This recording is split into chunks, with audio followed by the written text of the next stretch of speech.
Coles. Our boundary umpires, Joshua Rowe, Angus Murphy, Riley James and Daniel O'Brien. Our goal umpires, Alan LaPere and John Seary. And our emergency umpire today is Chris Jones. I'd now like to call the captains forward for the coin toss.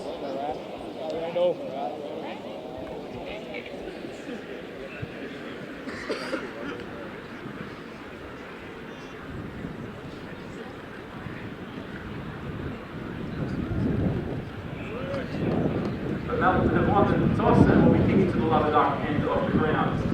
If you are able, can you now please be upstanding for the Australian National Anthem?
Coles.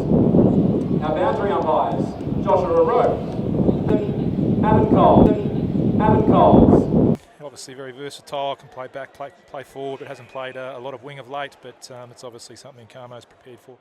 Siren underway, tap one by McIntyre. First touch there to the reigning Edison medalist there in Matty Johnson. Hurried kick from Taylor, got it towards half forward. They concede by hand. Dodd got it to Merritt. As DJ just touched on ahead of the opening bounce, scramble opportunity for Walker. Now this is what they do so well, but the pressure was good there from McDougall. Rushed the kick. McPaug had a bit of it, spilt it. Ground level ball. Menino loves to kick the ball, and he went into the middle of the ground here. So the first time for the Bloods to get in their front half. Hickey's going to be important. They've got so many of them. Liam Carter tackled, taken to the ground. Penalised for the first time. First free kick of the afternoon to Fraser. He'll come broadcast side. Looking there towards Jones. He's got a couple to beat. Gee, Scoville might have blocked him there unnecessarily. And mistake there from the youngster. So Johnson gets it again, shanks the kick. And Mawson did the cutting off. And they intercept so well. Davis had to stop and prop under it. Getting the ground ball was Ronald Moronis. And sends East Point into attack. A kick to the Ballarat Toyota end. Right of screen in this opening term. And McDougall, after that nice physical bump there, confidence up and about, took a nice grab and ran to 51. Ball goes across the face of goal. Players set themselves. Easter got numbers. Ground level ball. McIntyre doing a small man's job at ground level. Minito's bailed up there by Robinson. And there'll be a ball up 15 metres out from the East Point goal. Jacob Brown contesting that mark in the goal square. Toddy often plays behind the ball, but he's obviously going to be giving a licence to get forward and try and impact the play. Tap one by Van Meel. Soldier like asset for East Point, has been playing high minutes all year. Of course, spent plenty of time, well, in their back-to-back years playing as a key back. But he's made this new role his own in the ruck this year. An old-school follower. Tap one by McIntyre. Swarm of players around the footy. There'll be a ball up. 2 minutes gone, opening term, no score. Scoville behind the play, just trying to match up here with point for a match-up for Jackson Merritt. Geez, if he gets the ball there, he'd be pretty dangerous just outside 50. Loose ball opportunity, grabbed by the experienced Taylor. Loves the final. One of the more experienced combatants in the Kangas lineup, and gets the first score of the afternoon. Melton highest in the competition at scores from kick-ins, Toddy. That's a testament to their efficiency with the ball. We'll see how they go. So Walker runs away, gets it towards half-back. Loose ball opportunity. Ryan Carter couldn't gather, wasn't clean. The pressure was good there from Robinson to impact the contest. square away a stoppage. So clean hands, all important on days like today. It's the big stage. There's none bigger. Tap one by Van Meel. Lachlan Walker. No Bewley to worry about today for Lachlan Walker. He'll enjoy the day off then. We kept Brett under pretty close attention last week, Toddy, so a bit of freedom might see him get a bit more ball. Tap one by McIntyre to Taylor. I expect him to have an impact today. Underrated player. Sidestep, dribbling ball forward. Fell into the hands of Dodd. He's a left footer. JJ. Geordie Johnson. What a dangerous player he is. And we were chatting in the car on the way up, Macca, and the importance of Melton to get this matchup right. I don't think, looking at the matchups that I did before the game, that they had a really good matchup for Johnson. He was really dangerous last week at times, and I think he needs, a player who can keep with him strength-wise as well, because he's not only mobile, but he's quite good overhead as well, and well centred by Dodd there rather than trying to kick the goal. The thing is, Macca, you don't want JJ getting his ball within the 20 metres. If he's going to get some ball, you want him doing it through the mid-arc. You know he's going to influence the game, but if he influences in the mid-arc, it's not as damaging as if he's going to be getting it from 30 to 0. Yep. So let off for the Bloods early. Geordie Johnson normally dynamite in front of goal. Riley Walker penetrating kick off beyond half-back.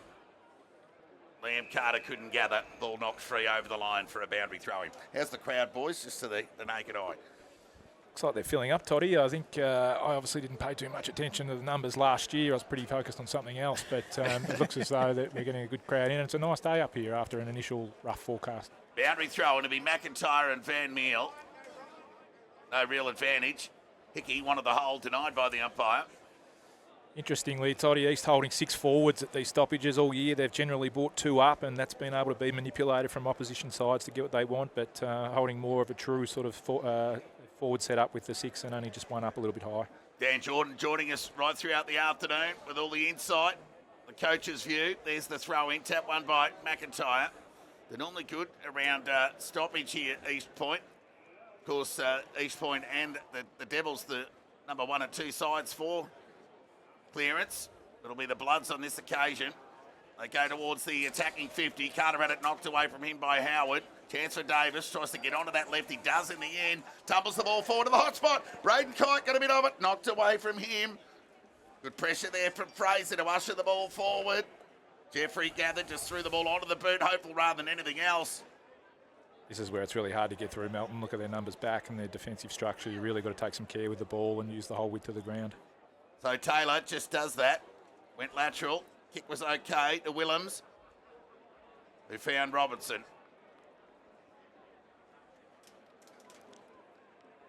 So he'll get onto that right boot. We go towards half forward. McIntyre at the back. Van Meel had front spot. Neither could impact the contest. Well, Van Meel ended up with ball in hand in the end. Awkward kick. Left foot inside 50. Geordie Johnson again. Looks like Heaney's gone to Geordie Johnson. Yeah, that's what I was talking about, Todd. He is strong overhead, this guy, and he's mobile as well. He's got a fairly vast toolkit, and that matchup just worries me a little bit. Yeah, well, two marks inside 50 in the first 5 minutes. You know, it's something you'd really be keeping an eye on as an opposition coach. Yep. Well, it was only the want not to play at a high level that he's not there, because he just wanted to come back and play with his mates, given a stint at Geelong VFL. So to be Geordie Johnson right on 50. Plenty on the kick. They like it. First goal of the afternoon. The Ballarat Toyota in to the X Factor, Geordie Johnson. What I really liked there, Toddy, we spoke about it. Melton had heavy numbers behind the ball, but East just built the ball up. They took a couple of shorts. They used a little bit of width, and then they were able to generate an inside 50 from it. So, you know, not rushing, not panicking, and playing in the fashion that Melton wants you to play to turn it over and then transition the other way. Given the sort of the length of this ground, DJ, it's probably more a lengthy ground than a wide ground. How important is it for the players to keep their width in that regard? Yeah, it is. And maximise it. Yeah, it's a good point. You really want to be able to maximise and make the ground big in offence. You want to make it as big as possible, and conversely, you're trying to make it small in defence. So, you know, it is a little bit longer, which means you can probably hold a little bit more depth, and that means you can get a few bit more hit-ups at the footy as opposed to those wide, which East did well on that occasion. No, Dan Jordan, Grant McMillan, Todd Whelan with you right throughout the afternoon. This McDonald's BFNL Grand Final. Vitamin Owners, Going to have an important role to play. Hurry kick out of the congestion there from Cairns. Went in direction of the man on fire, Geordie Johnson. Applies the tackle on Handley. Square away a stoppage and just gives him a reminder. I see that matchup has changed already. Now Riley Walker instead of Heaney. So Walker he just loves to get on his bike. Now he's going to be made accountable on Geordie Johnson. And Geordie's playing a little bit deeper today. I don't know if that's by design. I think he's playing a bit deeper to have more impact in front of goal. So that might be something, a little tweak that Joe Carmody's identified could be a bit of a match-up for them. I think just his strength one-on-one, DJ, is a big factor too. And like I said, apart from Phillips, Melton really haven't got a big-bodied defender. Ground ball, knocked forward there by Sullivan. Shoveled out there by Jack Walker to no one in particular. Taylor started well. Kick let him down though. Turnover opportunity. Boundary line will beat them both, you'd think.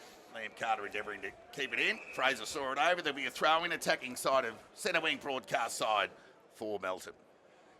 Keep an eye on Jackson Merritt here, guys. He'll have a licence to sort of run through and do his own thing and try and get the footy, even though if he's playing behind or in front of the ball.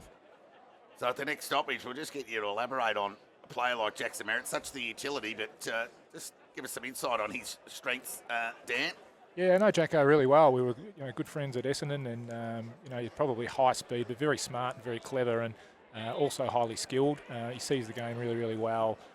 He's probably stiff to leave an AFL list so early. He went over to WA and won a best and fairest in the waffle. He's still a high quality player, and he showed that last week. I thought his clutch goal, which ultimately put our team out of the grand Blood's final under race. the pump. Minito, loose hand pass, got it to Walker. That's the second one he's coughed up, Jack Walker. That hasn't been made to pay as Phillips from ground level shoving it out to Minito. And the racehorses away with an all too familiar territory gain. Tumbling kick from Minito. Got it to outer centre wing. Cut off here, risky kick. They need to be clean. Went to ground, but the hand pass was up to the task. And they transition wide to broadcast wing. McIntyre, the big fella, had merit to account for. Did well to cover the ground, McIntyre, to square away what would have been essentially an uncontested mark for Merritt. What I have noticed, Toddy, Melton generate a lot of numbers in defensive 50 by getting their high forwards up and getting in. And we can just see Jacob Brown is just holding off behind the footy, so Melton are finding it difficult to exit their defensive 50. Boundary throw in. Van Meel and McIntyre. No real hit to advantage. It's a ground ball. Ryder Moronis knocked it out. Boundary side. Chance for Cairns. Missed the target. Meant for Jones. It was clean, but the pressure was good from Jack Walker. There'll be a ball up. Centre wing broadcast side. Also, 9 of the 22 PFNL Team of the Year players out there today. 5 from East Point, 4 from Melton. And 9 of the competition's leading 20 goal kickers also represented. So there's some serious top-end talent out there today. Let's not forget the coach of the year, Joe Carmody, as well. Done a terrific job with the young East Point Brigade. And the minor premiership coach too, in that breath, Troy Scoble. Merritt went to the voice of Matty Johnson, tried to ride the tackle, but it knocked away from him. Here's Brown. Lockie Walker sent the ball towards the attacking 50. Carter presented, couldn't gather. Chance there for Fraser, good pressure from Suter. And he's pinged.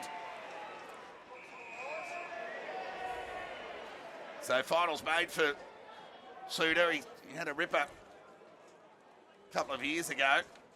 In the 2022 grand final, he goes into the pocket, looking there towards Carter. Some accountability there from Jones to lend the assistance to usher the ball over the line for a boundary throw-in as the Bloods kick to the Lubberduck end in this opening term left of screen. Braden Kite, the Tony Lockett medalist, how many goals he kicked this year? 78. Toddy, I see Billy Jones has got the match up on him and paying some very, very close attention. Boundary throw-in. Ryan Carter in front. Van Meel doing the work even in the back line in the ruck. Ryder Moronis, hurried kick. Was hopeful. Lucky to get away with it in the end. It's just a blind kick. So they're under the pump here as Merritt just ushers the ball forward. He's had a bit of luck there, extricating their East Point. Fell into the hands of Jack Jeffrey. Again, just taking that slow, methodical ball movement with Melton's numbers back, taking the shorts. McDougall, a mile away from home, but representing us, Dan Jordan informed us of, and he obliges again with that short lateral kick. So a bit of keepers off going on at the moment. Clearly a plan, I reckon, that Carmody and East Point have tried to implement here is not rushing the ball and giving the ball back into Melton's hands. I think they're doing it well in the early part of this game. So Merritt Goes into the direction of Jeffrey, who's strong overhead. Strong body for a young man. Good size. They're certainly picking their time to play slow footy and fast footy east, aren't they? So Jeffrey, shallow entry inside 50. McIntyre in front, and his name written all over it from a fairway back. And Lockie Watkins and Geordie Johnson getting reacquainted. McIntyre goes along the line. He coughs it up. So that's a bit of perceived pressure, maybe. Lazy kick. It's about his third mark in a minute, Jeffrey. What East are doing really well is taking away the corridor from Melton and forcing them long down the line to their numbers. You know, you can see McIntyre looking inside there, but nothing on East defending really well. Forced to go long to these point numbers, turnover. So Ronald Moronis, third place in the Henderson medal, goes forward to Geordie Johnson, who's started well with his third contested mark of the afternoon. He's not going away in a hurry. Looks like he's going to be a handful today, Macca. He is going to be a key player, Todd, as I indicated earlier on. You got plenty on the kick, went forward. Van Meel, the fly. Gee, he can cover some ground, the ruckman. Off hands over the line, boundary throw in 15 metres around from the East Point goal. Great soldier of the club, Joel Van Meel, playing back in my days, and notched up his 200th game during the year. Has played centre half forward, centre half back, and then all year in the ruck this year. Brilliant effort. East Point lead by 8 points. Melton scoreless, near 14 minutes gone, opening term. Give that tap to Van Meel to space. Filmer couldn't gather. Nearly a high tackle on Cairns. Umpire didn't see it, but he waved his hands, play on. Merritt normally dangerous. Went forward. Loose ball opportunity. Minito just threw it onto the boot. Territory gain beyond the defensive 50. Courage shown there. As East Point will go back into attack through Thompson. Loose ball. There's the big fella again. Van Meel released the ball. And Taylor took too long, penalised.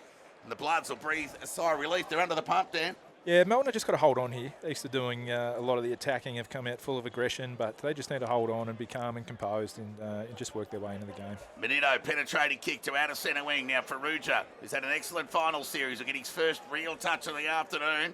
Right foot kick, inside 50, into the pocket, foot race on. There's nobody in home and it rolls over the line for a boundary throw. Just take the territory gain there, the Bloods. Pretty clever kick in the end, to be honest.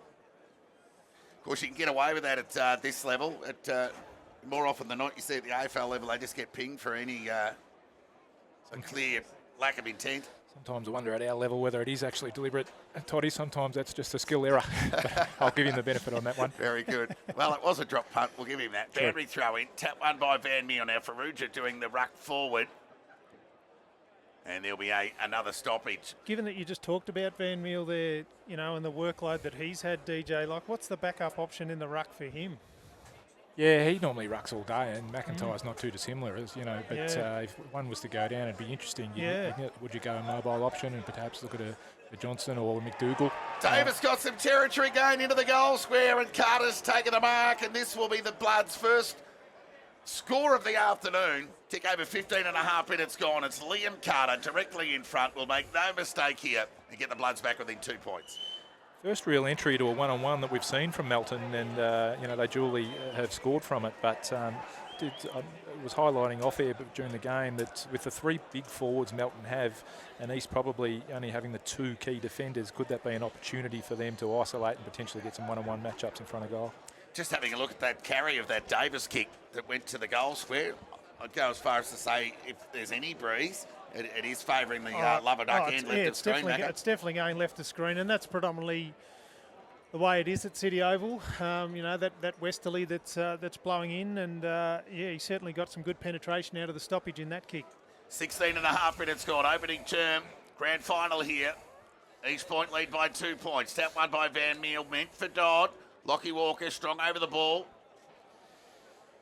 And so too Dodd to lend the assistance, square it away, and we'll have another stoppage in the middle of the ground. Conrad Faruji, you mentioned before, Toddy, has done a brilliant job of being pinch hitting those ruck minutes. He's just gone in for this 5-minute stint here, and that's exactly what he's there for, to get that clearance and be good at ground level. Well, he didn't let you down, Dan, and he found Davis, who was told to play on by the umpire. Kick went forward. Heady back, strong mark. Taken there by Thompson. You come with the right boot, comes broadcast side. Robinson the fly. Took a nice grab, the youngster. Good for him to get his hands on one early. I thought he didn't have his best game last week, Strawn Robinson, so that'll give him a hell of a lot of confidence. So Brown gets the hand pass over to Dodd. Outside of the left boot, poor kick, cut off there. And it'll be Phillips with ball in hand. So he'll send the ball back in the direction that it came to a 2-on-1, favouring East Point. Howard got the spoil. Kenny was there to gather the ground ball, but was tackled, taken to the ground. So, interesting, no vision from Phillips to switch or get into the middle of the ground there, Dan, rather than sending it back in the same direction it came. Yeah, you've got to be brave at times. He looked in. I thought he had an option on. He decided against it. Here's JJ running up to the stoppage and doing his own thing and impacting. Melton are going to have to be really, really careful with that. So, if you were Troy Scoble, you'd be a little concerned, or you just at ease at the moment? No, the players are finding their feet. I think Melton have settled in the last 5 or 6 minutes, and it's a long game. It's just a matter of not panicking when the other team has momentum and minimising the damages. It's such a game of ebbs and flows. Boundary throw in for Ruja. Van Meel, good use of the body, threw the ball onto the left boot towards the attacking 50. Mark taken there by Watkins. So a chance here for the Bloods. So Watkins looks inside and found Hickey unmarked on half-back. So he's quite an important player, a link-up player between the arcs is Hickey. He averages 27 disposals a game. And Max Scoble takes an uncontested mark. That's more of the Melton in the last sort of 3 or 4 minutes that we'd like to see. And I mean, they averaged over 90 uncontested marks a game. They haven't had that opportunity to do so yet. Well, how about that for a grab? That was Liam Carter who put the ball out in front of Kite. Braden Kite's got the footy. Liam Carter, 2 big marks and influences, and kicked the last goal and potentially a goal assist here. And that's what I was talking about with these points. Key defenders, are they one short? Can they isolate that? Can they take advantage of it? He's quite good on the lead. Macca plays nearly tall, such as his strength on the lead with ball out in front. Yeah, he's very quick, Kite, but he's also very good mark overhead and a contested mark for his size. So, I mean, you know, if you've kicked 70-odd goals in senior footy in this league, you certainly know how to find the footy. So Kite from near directly in front, kicks on its way. This will give the Bloods the lead, but he's off to the right and through for a minor score. So, needless to say, tough matchup. Braden Kite, good in the air and dangerous at ground level, Dan. Oh, look, it's always going to be hard when the ball's coming in like that. He had the open 50. There was that brilliant mark from Carter and be able to wheel and go and put to space. And he's so quick off the mark, Kite. Quick off the mark. You can't give him your back shoulder, but then when you put him in front and there's space in front of him, he's going to be hard to stop. Yeah, the kick from Liam Carter was almost as good as the one-handed grab that he took. So East Point lead by just that 1 point. 8 plays 7 here. Time on opening term. East Point bring the ball back into play. Geordie Johnson. 4th mark, Toddy. Yeah, you earmarked him as a player to watch. The X Factor. Look for give East a hope. So there's Faruja. He's starting to get a bit of accumulation of his own since he's gone into the ruck. Howard concedes by hand. Back to Brown. High up and under kick. Heaney the fly. Couldn't take the mark. Mawson found Scoble, who went with the old tumbling kick. Forward. Carter's got it again. This time it's Ryan. And this bloke is an absolute beauty with a shot on goal. I'm going to back him in from here, boys. I was going to say the same about Kite on the last one. Thankfully, I didn't because he missed it. So hopefully you haven't mossed him, Toddy. Yeah, indeed. So, given that he does have that licence up the ground, Geordie Johnston, DJ, coming back the other way, who do you give that responsibility to for him? Yeah, there's a number of things you can do. You can put someone on to just go with him everywhere, or you can send him up and say, you know what, if you're going to influence up there, and as you saw with that kick, it actually ended up being a turnover. So we'll give you the possession up there, but we'll get control of the ball here, and they were able to get an inside 50 because of it, and a goal. So Ryan Carter gets it done, and he matches brother Liam on the goal front with 1 apiece, and Melton, more importantly for Bloods fans, get the lead for the first time this afternoon. Carter boys have a goal each. Geordie Johnson, the ever dangerous Geordie Johnson, has 1 at the other. Probably should have 2, given he missed that opportunity by his standards. Quite pedestrian, really, as he smashed it into the goalpost. Gut feel, Toddy. Melton on top, last 5 minutes, settled into the game, starting to look a bit more like composure. And East lost a bit of forward structure there, and Melton, that's exactly what Melton want and how they play. Yep, let's see if we can get a response. So Scoble, hurried kick forward. There was some good pressure on Rodder from Davis. I see Jackson Merritt's gone back into his conventional position in the back line rather than on the wing there, Dan. Yeah, he has. I think basically they just did that to slide in behind the ball. But, it's always a bit of chess with these things in terms of how you free up your best players and how, as an opposition coach, you mitigate it. Yeah, he's quite the insurance player or assurance play, really. Take your pick. Hurried kick forward there from Hickey. Look out, Davis. Went to ground. Ball got shoveled out. They need to be clean here. Matty Johnson. Henderson medal winner early in the week. Sent the ball towards centre wing. It's been cut off there by Handley. Been a good player this year. He's only played 10 or 11 games. Came back from an ACL, Todd. Out in the Faruja direction. Did well to get the ball to ground. Hurried kick, though. Away from the East Point defence. They want deliberate. Will they get it? It was touched. And there'll be a boundary throw in on half forward, out of sight of the ground for the Bloods. Really important at these stoppages that East Point reset their forwards and not live up the ground. Melton are so good at defending behind the footy. They want you to kick it to their numbers and be able to take it the other way. So it's just important that East Point forwards work really hard to give an outlet, but also then get back to reset. So it looks like Lockie Walker's got the job on Matty Johnson. Speak of the two, they go to ground and square away a stoppage. So if you've just joined us this afternoon, Dan Jordan, Grant McMillan with Todd Whelan right throughout the afternoon. The Carter boys have a goal apiece for the Bloods. Geordie Johnson, the sole goal for East Point. Chance for Filmer, out of stoppage. Had a chance to hit Rodder Moronis. Missed him, opened the door for the Bloods. Now this is where they make you pay, the Bloods. If you miss targets, they only need the door ajar and they make you pay, Dan. Saw Filmer rolling up there and have an impact at stoppage. That's where Melton will get a drop off behind the ball. Happy to contain numbers behind and see if you can find a way through them. Yeah, it's really dependent upon the exit that comes out of that stoppage as to how positive he's going to be, isn't it?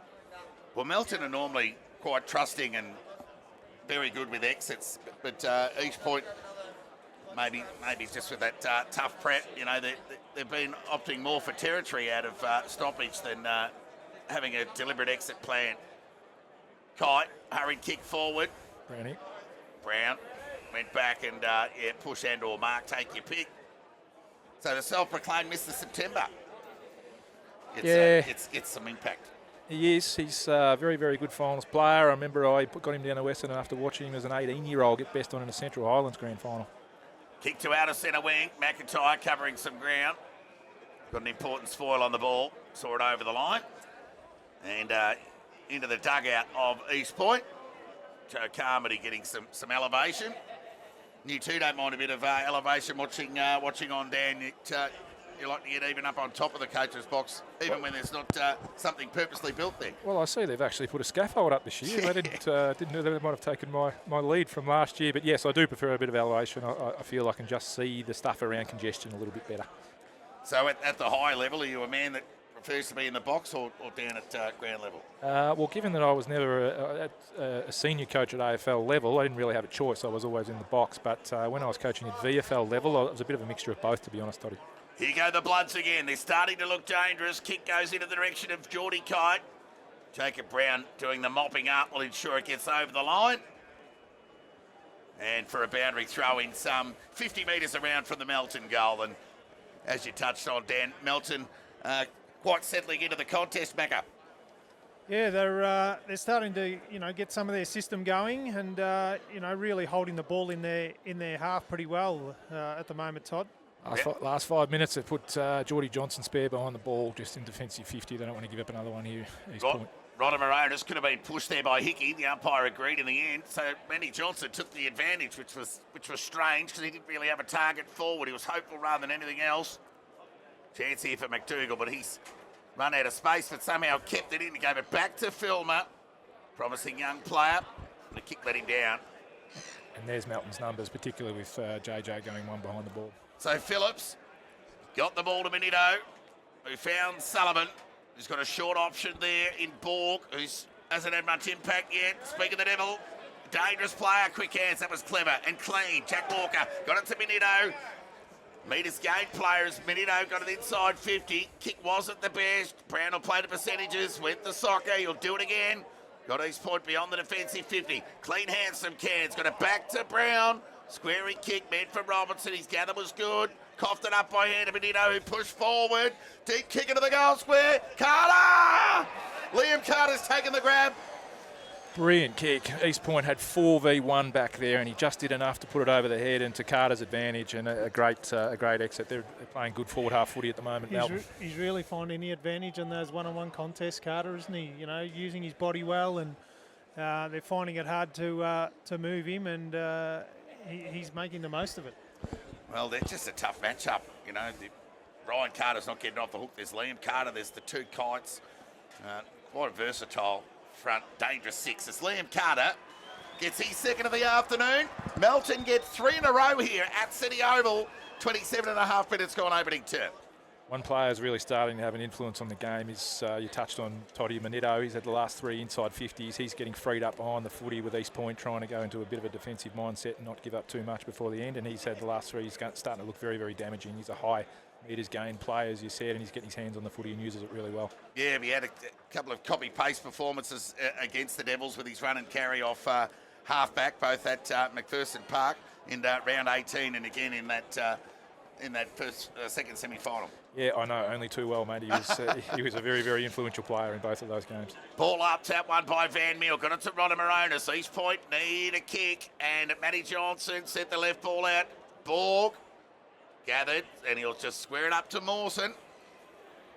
He'll look to move the ball. Overcook the kick. Open the door for Brown. Lower the eyes. Kick was good. Found Ronda Moronis. He's got an important role to play, especially deep in this game as he sends the ball forward. Out in the Robinson direction. Manito, man of the moment.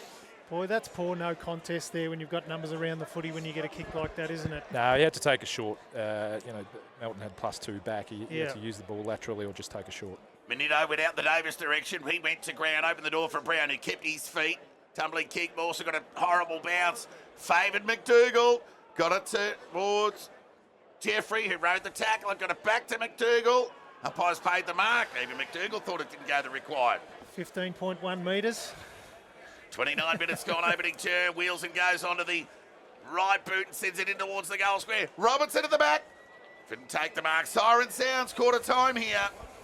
So after East Point had the opening 3 shots on goal, Geordie Johnson having 2 of those, as Stan Jordan touched on 10 minutes into that opening term, when asked how Troy Scoble would be feeling. He said, well, they'll be just finding their feet, and that's what they've done. That's the way it's unfolded here. Right on cue, siren sounds to get the second term underway. East Point kick to the left of screen. They'll have it again, which we think is a little bit of a breeze advantage. Now, Matty Johnson gets an all-important clearance, shallow entry inside 50, and they combine as they so often do, the trusty Bloods defence. That was a good kick into that breeze there from Phillips and found Lachlan Walker. Great play from Walker, and that's where Johnson gets the clearance, but then Walker spreads on him and gives him the outlet, and that's where Johnson will potentially be worked over. So he goes along the line, broadcast side to half forward. At the back, Carter juggling attempt, didn't get enough of it. Jones needed to be clean. He couldn't gather. Brown could, though. Fight it out to Jones. He was dispossessed. Hot footy, Davis. He's dangerous. Goes forwards. Speaking of dangerous, Johnny Kite. So Kite in the pocket. We'll go back and have a shot on goal here. Perfect start, opening minute, second term. Gee, really important contest there. Like, East had their chances to clear that contest, and, Melton obtained possession, bang, get a quick handball. Davis, penetrating kick to a one-on-one Jordan Kite in the 50. I'll tell you what was important was Ryan Carter bringing that ball to ground, 3-1. Jacob Brown going back, and then they're able to clean up and get it forward to that one. Geordie Kite controlled it like a pro golfer with a pitching wedge from about 30 metres out. But the draw is cannon into the goal post, so a poster at each end for both sides. So we'll square that away. Melton lead by 12 points, and the trusty boot of Merritt will bring the ball back into play. How about the kick? Excellent exponent of the drop punt. The run and carry from Jeffrey. Rode the tackle, released the footy. Molan's been quiet. Manito hasn't. He's been very busy, but coughed it up to Van Meal, who sent the ball towards the attacking 50. Taylor was strong. Free kick was there. McDougall took the advantage and found Jeffrey, who's covered some ground, and he'll go back and have a shot on goal. Real courage from Taylor there. He knew that there was some contact coming, stood under the ball. Good lad. Yeah. And good experience there from McDougall. Like, just kept the play going. Thought, well, if the umpire's going to pull it up, he'll pull it up. But I'm gonna roll the dice and see if we can get the footy forward here. Yeah, composed.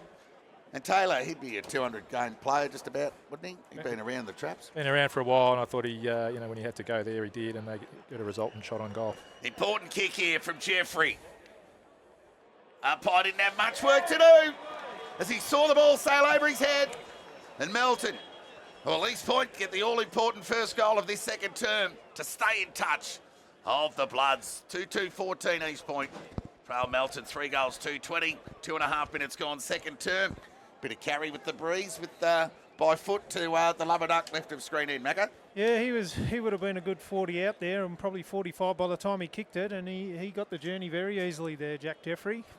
It's going to be really important that East Point maximise their opportunities in front of goal. Melton are going to play more, have more of the ball in their forward half. East Point are going to have to maximise it when they're up there. It's going to get it into the right hands. Van Meel won the tap. Hickey, we've seen him do this a few times. Hurry kick to half forward. Ericsson in front. Brown, the discipline spoil. That was a better gather from Cairns. The release wasn't so good. Meant for Rodamaronis, but they coughed it up. Fell in the hands of Ericsson. Carter had it knocked away from him. Important hand. Look out. Kite crossed the body. Kick smothered. Not out of trouble yet, East Point. But here come the reinforcements through Merritt. That's a clever kick, almost. Just missed Filmer. But Jeffrey's been good. He gathered cleanly. High up and under kick. It's all Bloods. And Phillips will take an uncontested mark, much to the disappointment of McDougall. Just took his eye off the footy there going forward. McDougall just lost sight of the footy, and Phillips faced the footy and ended up with the mark. He just got a bit disorientated there, Bryson McDougall. Not sure the kick helped. No, well, McDougall's really, really dangerous when he's getting back towards goal, and he took off there and thought that the East Point player up the field had a bit of space, but he had more pressure on him than he thought, so he got it just got outpositioned. So Lachlan Watkins on true half-back for the Bloods. Normally a good ball user. Didn't let me down. Found Handley, who went lateral to outer side centre wing to Walker.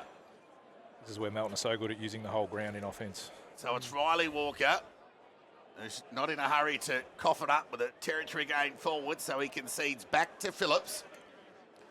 And as you said, Dan, they do it so well, so they go to half forward. They've always got that one back behind the footy for that lateral switch too, haven't they? Kenny was up to the task and took a mark on half back, and he'll look to go along the line. Look at that, it's gone from half back to half forward, if you don't mind. Taylor, the gather was good. Pressure, coughed it up. Jack Walker, short kick was good. Found Max Scoville, who marked unattended, can chip it over the top. Liam Carter, outstretched hand, not his first one-hander of the afternoon. But a mile away from goal, tumbling kick to half forward. Brown will keep the ball in front of him, do the disciplined defender thing and see it over the line for a boundary throw-in. This time at the feet of Troy Scoville at the Melton dugout. Geordie Johnson to be a bit filthy on himself there. He had back shoulder, the kick was to advantage. He crafted his man underneath the ball, and I reckon he just took it a little bit easy and allowed him to get that fingernail in. He should have swallowed that. Vision coming to you via the Red Onion Media Centre, the BFNL Match Centre. Ground ball, they'll square away a stoppage. So Melton led by 11 points at quarter time.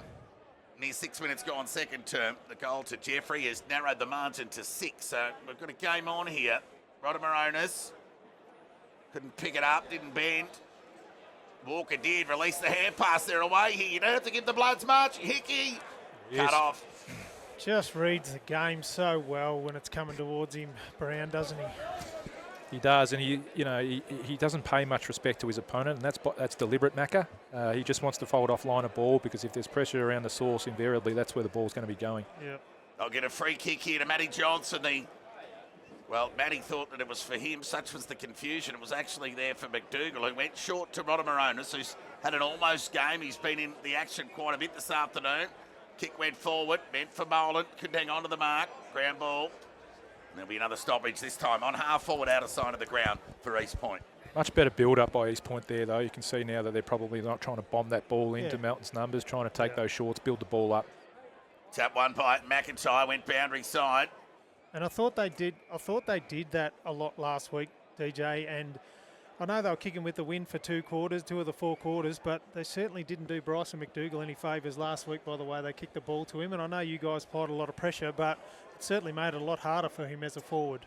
What you've got to do when you're trying to build the ball up is actually hold your depth so that you can allow your players from the ball and behind the ball to actually get into those spots to be able to generate. You don't want to be leading up, all right, and living high up the ground because Melton will just hold their numbers behind. Yeah. So an arm wrestle of sorts in the opening 7 minutes of this second term. Just the one goal to Jeffrey. So Melton a little slow to start again, as they were in the opening term. Well, we thought East Point had really come to play early, and that's what they did. Well, they just kicked the opening goal, and then Melton steadied late with the last 3 goals of the opening term to earn that quarter-time lead that's now been reduced to 6. So McIntyre went short, and the Carters have been important in this opening half. Liam especially, and he went to half forward, found brother Ryan. Good call, Toddy.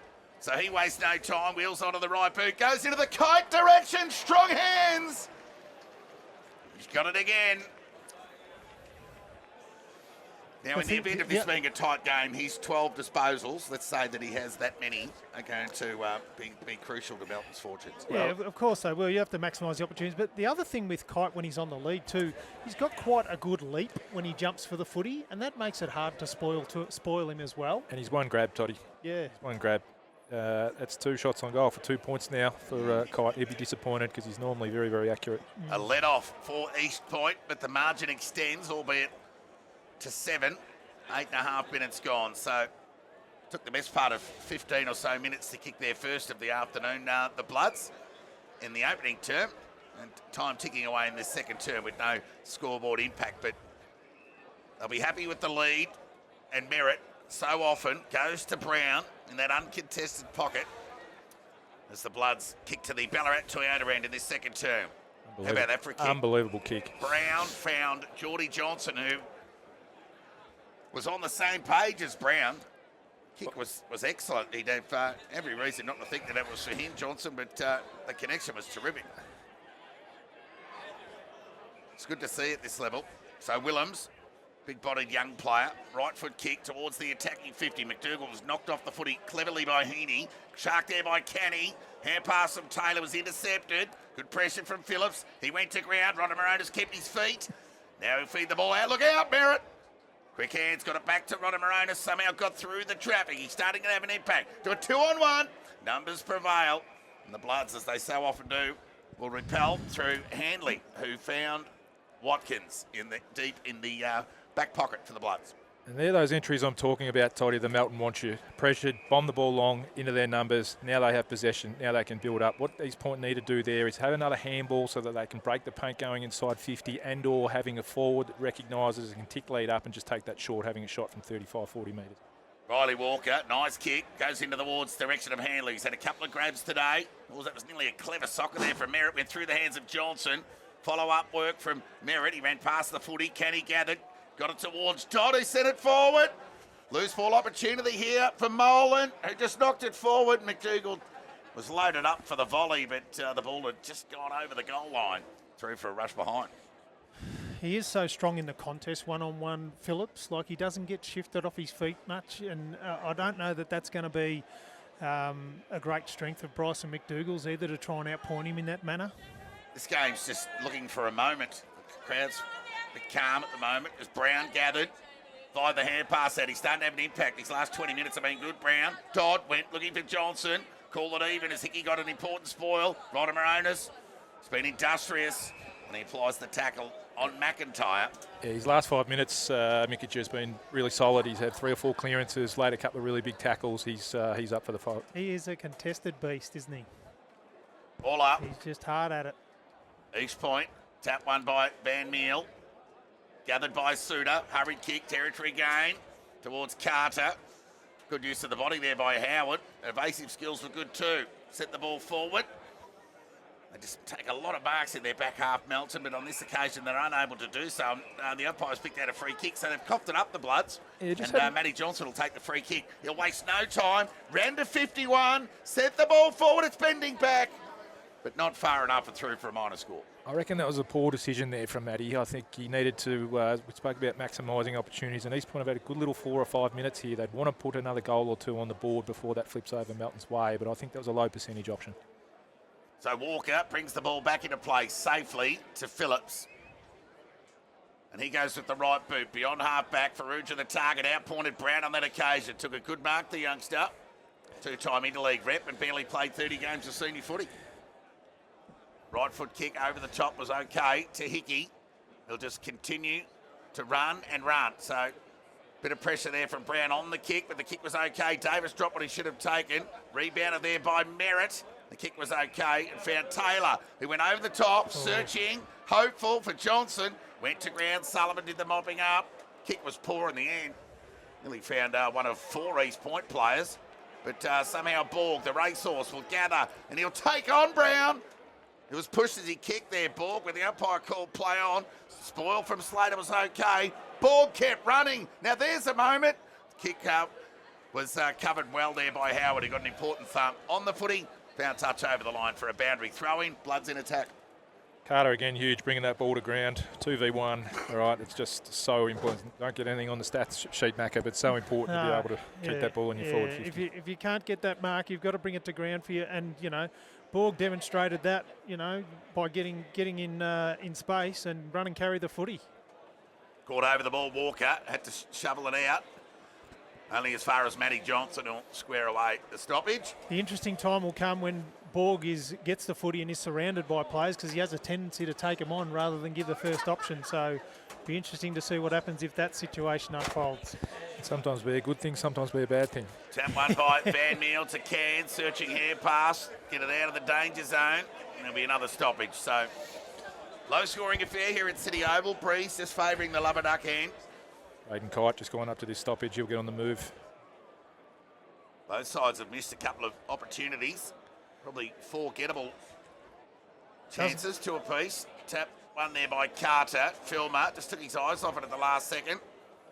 And Johnson at ground level will square away another stoppage. And the umpire whistle him in. You made that observation there, DJ. The thing that astounded me was that he actually had no one standing next to him. No one went with him. His opponent dropped off defensive side, and if they could have got hands on it, it was very dangerous. I think it's happening again here. So Carter and Van Meel. Tap one by Carter to Johnson. Kick across the body. Got out in the direction of Jeffrey. He's got a couple to beat. Threw the ball onto the boot. Territory gain. Kept it in. Bloods have got loads of numbers behind the ball. Speaking of, well, it's a 3-on-3 now as the reinforcements arrive for East Point. Jack Walker knocked to the ground. Mawson went the soccer. Lucky to ricochet in the ball because it was going out of bounds on the full. But East Point win the footy. And the kick only goes as far as Phillips, who's had some impact behind the ball today. This is the danger of playing Geordie Johnson really deep. That's generally where he's impacting the game, and then being able to get the ball out the back to Jeffrey or McDougall. All right, because he's playing deep, East Point are struggling to find that connector that's coming out of defence and through to their deep forward 50. McIntyre, tireless worker in the ruck, goes along the line, missed the target. Geordie Kite gave it towards Ryan Carter, who knocked it back to Geordie Kite. And once again, DJ, like we talked about before, early in the game, before the game, that comes to the length of this ground as well. In terms of being able to, if you're looking for that deep entry, you're probably not getting that much territory as you normally would on a lot of other grounds in the competition. It's a good point, Macca. It is certainly a long ground, and if you can find yourself, and myself being a forward, found myself before on this ground, living too deep, as opposed to getting up, being able to impact, and then doing your work back towards goal. Yeah. Sullivan had it stripped from him, but was able to regain possession. The kick, hurried one at that, fell into the hands of Ferrugia, didn't go the required, said the umpire. Suter arched the back, went from 65. Liam Carter in front, couldn't gather. Loose ball opportunity for Merritt, who's normally pretty sure by hand or foot, but this time he coughed it up. Right foot kick across the body from Walker. Jack Walker gets an all-important goal for the Bloods. Their first of the term. It's taken them 16 minutes. And breaks a bit of a stalemate of sorts here at City Oval. Yeah, you can't control the whole game, Toddy, and that's what I was talking about. East Point had a really good 6 or 7 minutes there, but they weren't able to capitalise with some score on the board. Melton, when it becomes their turn and they get a little bit of momentum and had the last 3 or 4 inside 50s, are able to generate and put one on the board, and that can make a huge difference in terms of the context of the game. Yeah. They had their hands on the footy there when the ball hit the ground out of that contest there, East, but just couldn't get an effective exit. So well done to Melton on that forward pressure. So how do you think possession's split at the moment, Dan, in a percentage 50-50? What do you think? I think in this quarter particularly, East Point have had more of the footy. I think Melton have played a little bit more tempo, but Melton are happy to be able to do that. I think they ride momentum. I think they trust in their system and how the game's going to pan out, and that eventually they'll have their turn. So the young guard soil, Ericsson and Sullivan combine to Walker, who sent the ball forward. The umpire's picked out a free kick here for a hold. It's going to go to Ryan Carter. We go back and have a shot on goal here. Just too big and strong there, Carter. He took front position and he said, "Get around me," and he had to be erred against to try and shift him, and that's the resultant kick on goal. Yeah, the Bloods' defence, Macca, the Kangas' defence pleading with the umpire, but they've gotten away with that for the last couple of games. So it'll be Ryan Carter to join brother Liam as the multiple goal scorers of the afternoon. And he threads the needle. And the Bloods, as they did in the first term, they get back-to-back quick goals and they extend and they get some separation on the scoreboard, 17-point lead. In that situation, DJ, is there an instruction generally from coaches where a forward is really good in one-on-one contests that players surrounding that contest have got to find the opportunity to be that third man to try and impact that contest? Well, you do. You always want defensive support to be able to cover up. The problem is at the moment with East Point, with Merritt and Brown playing back, is that they are there to, particularly Merritt in particular, is to generate offence. And so often in a defensive position, you can find yourself in a poor position to be able to compete and give your teammates that hand and come off. Ryder Morona's got another clearance, set the ball inside 50. The umpire's picked out a free kick. It's going to go the Bloods' way. Going to go to Mawson, who retired at 18, a premiership player, come back this year. Surely more to do, given his age profile. Poor kick, exit kick from the Bloods. And East Point will look to impact here. Just not getting bang for buck for their weight of possession. Kick towards the attacking 50. Geordie Johnson could have been pushed, and he was. He's able to kick this, Toddy. I wouldn't be surprised if he has a shot and then he'll make the journey. Well, the first one he kicked, he was right on 50 when the goal he kicked in the first quarter to the opposite end. So, yeah, you're right. I mean, he'd be every chance of kicking this. Well, I think he's right in the stream with that breeze behind his back as he'll kick to the Lover Duck end. Geez, we all love a good duck, Dan. There's Johnson from 60 metres. Set sail. Has he got the journey? We'll wait and see. He has. That's a great call, Dan Jordan. Geordie Johnson from outside 50 gets his second. And East Point back within 11. Much needed goal. But what I did like is he was presenting up the ground a little bit there, not living in deep in that 15 to 20, presented up the ground, but able to get a contest, wins himself a free kick, and particularly with the aid of this small breeze, he was able to get the journey. It's a great goal and much needed one. Yeah, he is very, very strong overhead, and I'm not sure that they've got anyone that can actually go with him in the air one-on-one. He's now gone into the middle, so he wants to try and insert himself into this game, I think. Bit of a roll the dice from Carmody. I think opposition coaches don't mind it when Johnson goes into the middle. Speak of Geordie and Dan. Yeah, well, what you'll find is that you can see Matt Johnson has gone deep, and that's how the mids get their rotation. Dodd and Mickey Jutt will go forward, and that JJ can spend some time around the ball where he's equally as dangerous. Shallow entry inside 50 from Cairns. Kick let him down. They're still holding the ball. Riley Walker, you're gone. So an opportunity for McDougall from about 40 metres out, 45-degree angle. They get the margin back to 5 and some bang for buck of that possession that we spoke of earlier, Macca. Yeah, you've got to maximise your opportunities, as DJ said, and you know when that ball gets inside your 50, you've got to apply that pressure to keep it in there so that Melton can't get their exit running game going. So this is the end result, and hopefully he might be able to convert. Important kick, time on, second term. That's the kick. That's a ripper. Straight through the middle. Little or no work for the goal umpire except to put up the 2 fingers.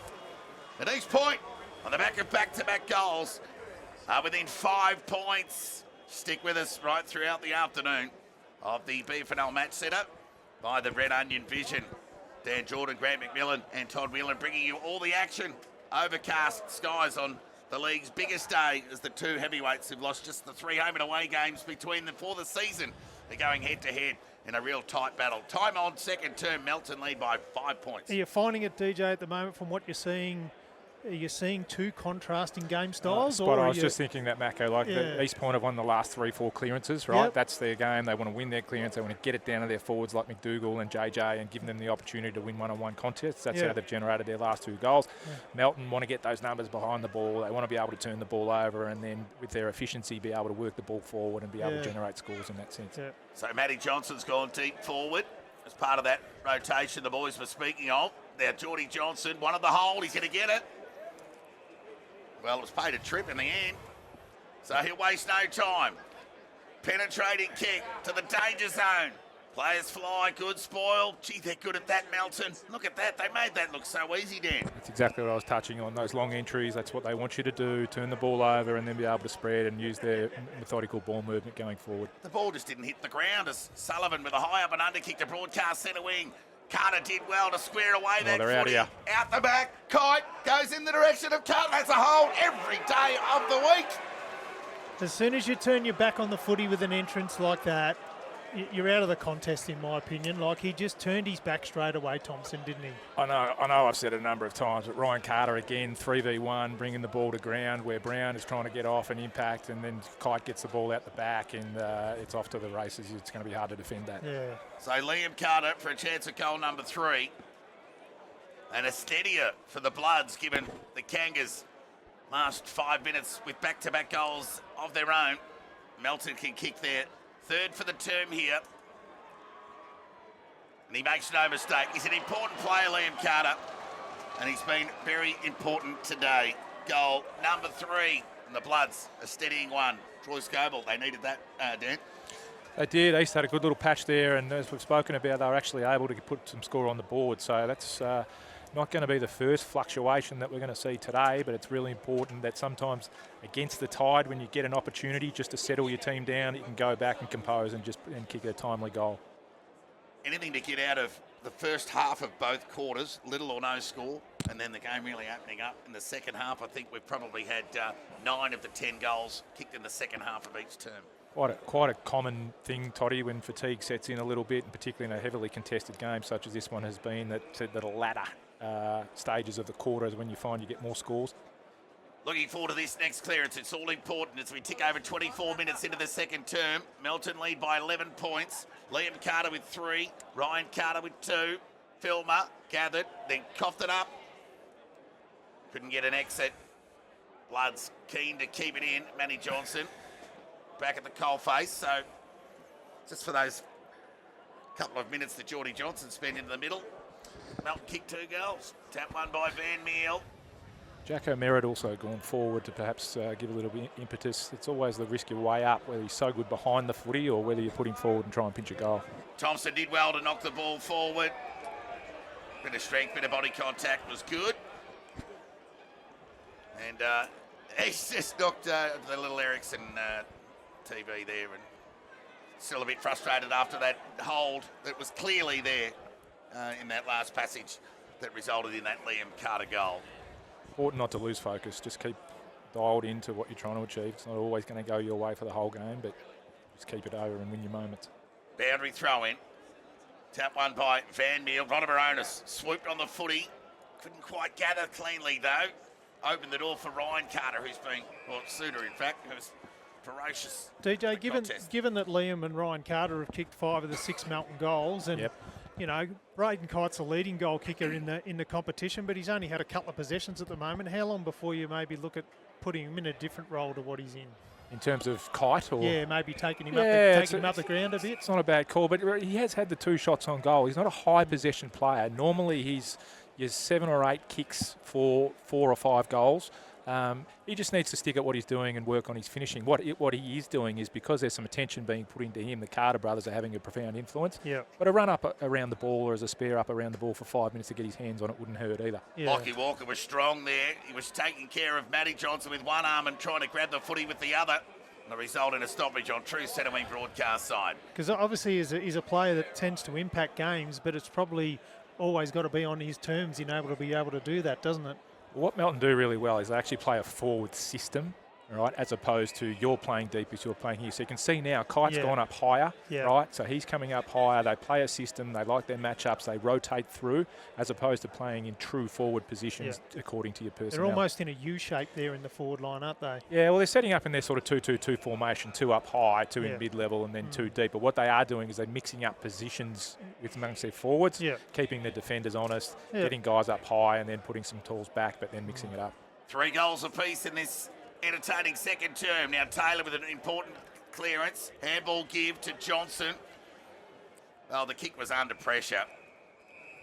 Interesting, in that 2-2 in the forward line there, they've got a tall and a small on each line. So is that more so in case there's a short entry, they've got, someone who put the ball hits the ground, or conversely with a deep entry as well. Well, what you'll see is because Brown's had some influence, they're trying to take him deep, right, to minimise his influence on the game. In his last sort of 10 minutes, he hasn't been able to get his hands on it. Matty Johnson, hurried kick, cut off there by Minito, who's had a human second term. That kick was terrific and found Ryan Carter because he was like Superman in that opening term. Right foot kick from Ryan Carter. Looks for Brother Liam. Couldn't hang on to the mark. Had it knocked away from him.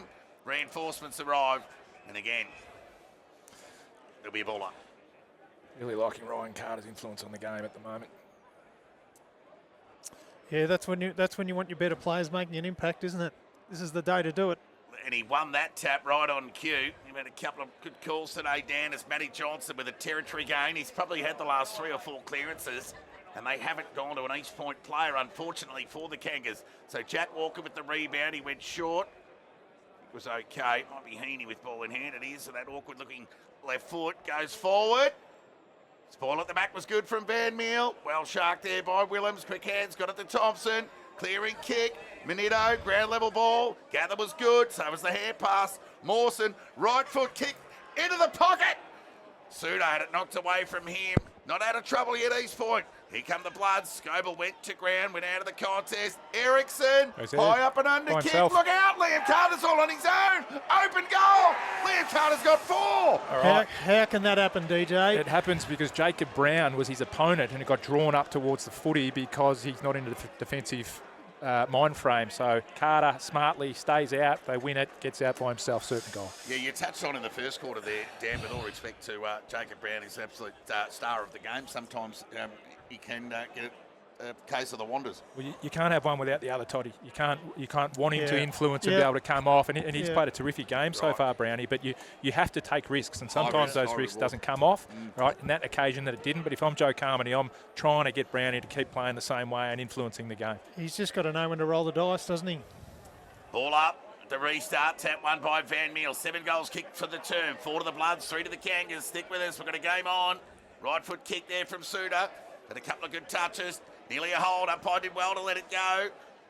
Soccering kick along the ground. Hickey couldn't gather. Johnson was good. Gathered. Sent the ball forward. Now look out. There's some dangerous Kangas floating about.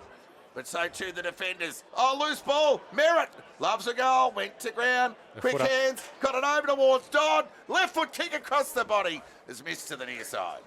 Melton player down here, Toddy. I can't quite see who it is, but it was a heavy contest. I think he came off the wing to come back, get some defensive support. Looks like Farouk. Is it? Lockie Watkins. Lockie Watkins, Macca. Is it? Yeah. Courageous player. Right. Yeah, just threw himself into that contest, and I thought he could see the JJ 1-out matchup and sort of thought he might need to give a bit of hand, but in doing so has done himself some damage. Let's hope he's okay.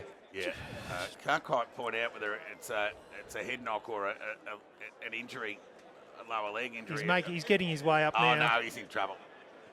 Yeah, this is a concussion. He's done for the day, Watkins.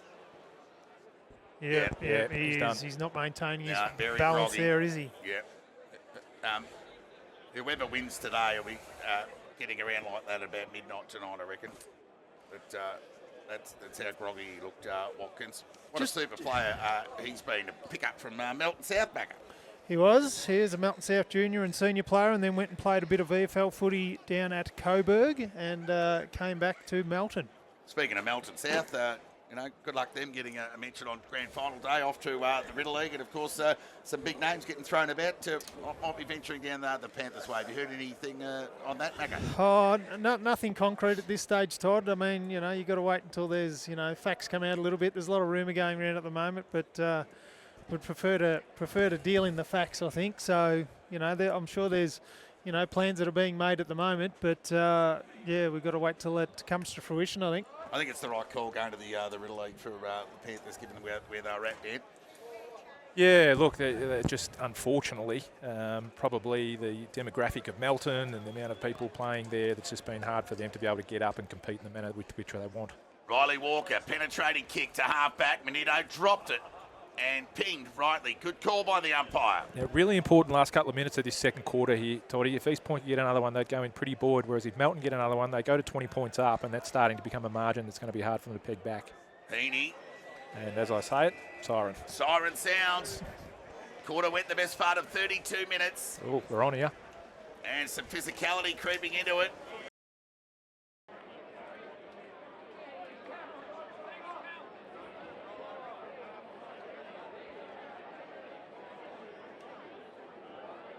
On the line, here we go. Oh, look out! Oh, it's gone to a terrible start. We've got Melton out of the lead. Oh, it's going to be close. Melton is back and start. Oh, we're going to fall. Oh, I think Melton's taken it out. I think Melton's got it.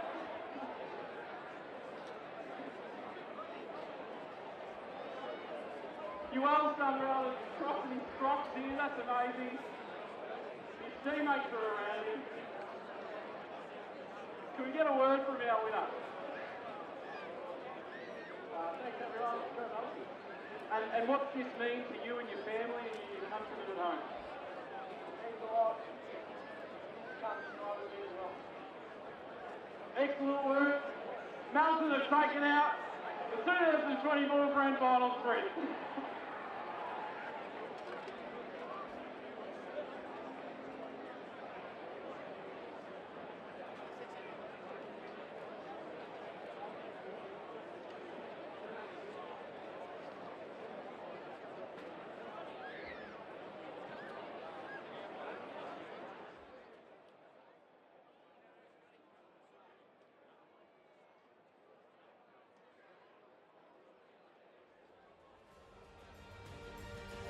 Don't underestimate their pressure when it's in their front half. There's a couple of players I want to see from East Point left, and that's young Strawn Robinson, who's had no influence on the game thus far.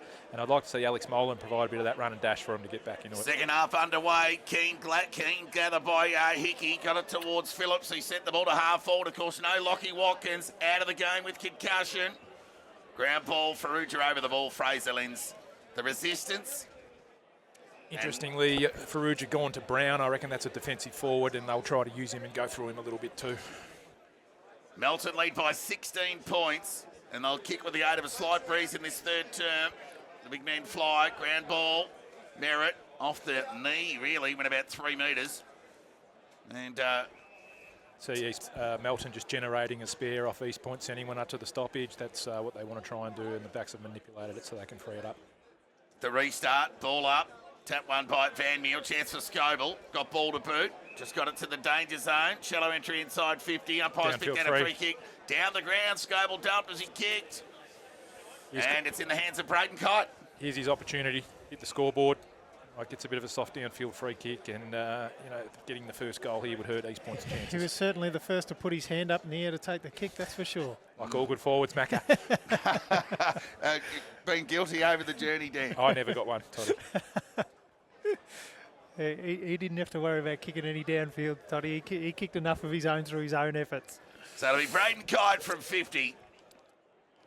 Kicks on its way. It's off to the right, and it'll be his third behind of the afternoon. That's out in the full, Toddy. Oh, that wide. Ran too close to the man on the mark there, Toddy. He might have been stretching for distance, but whether he got his run up wrong, but he was too close to the man on the mark. So a let off for East Point.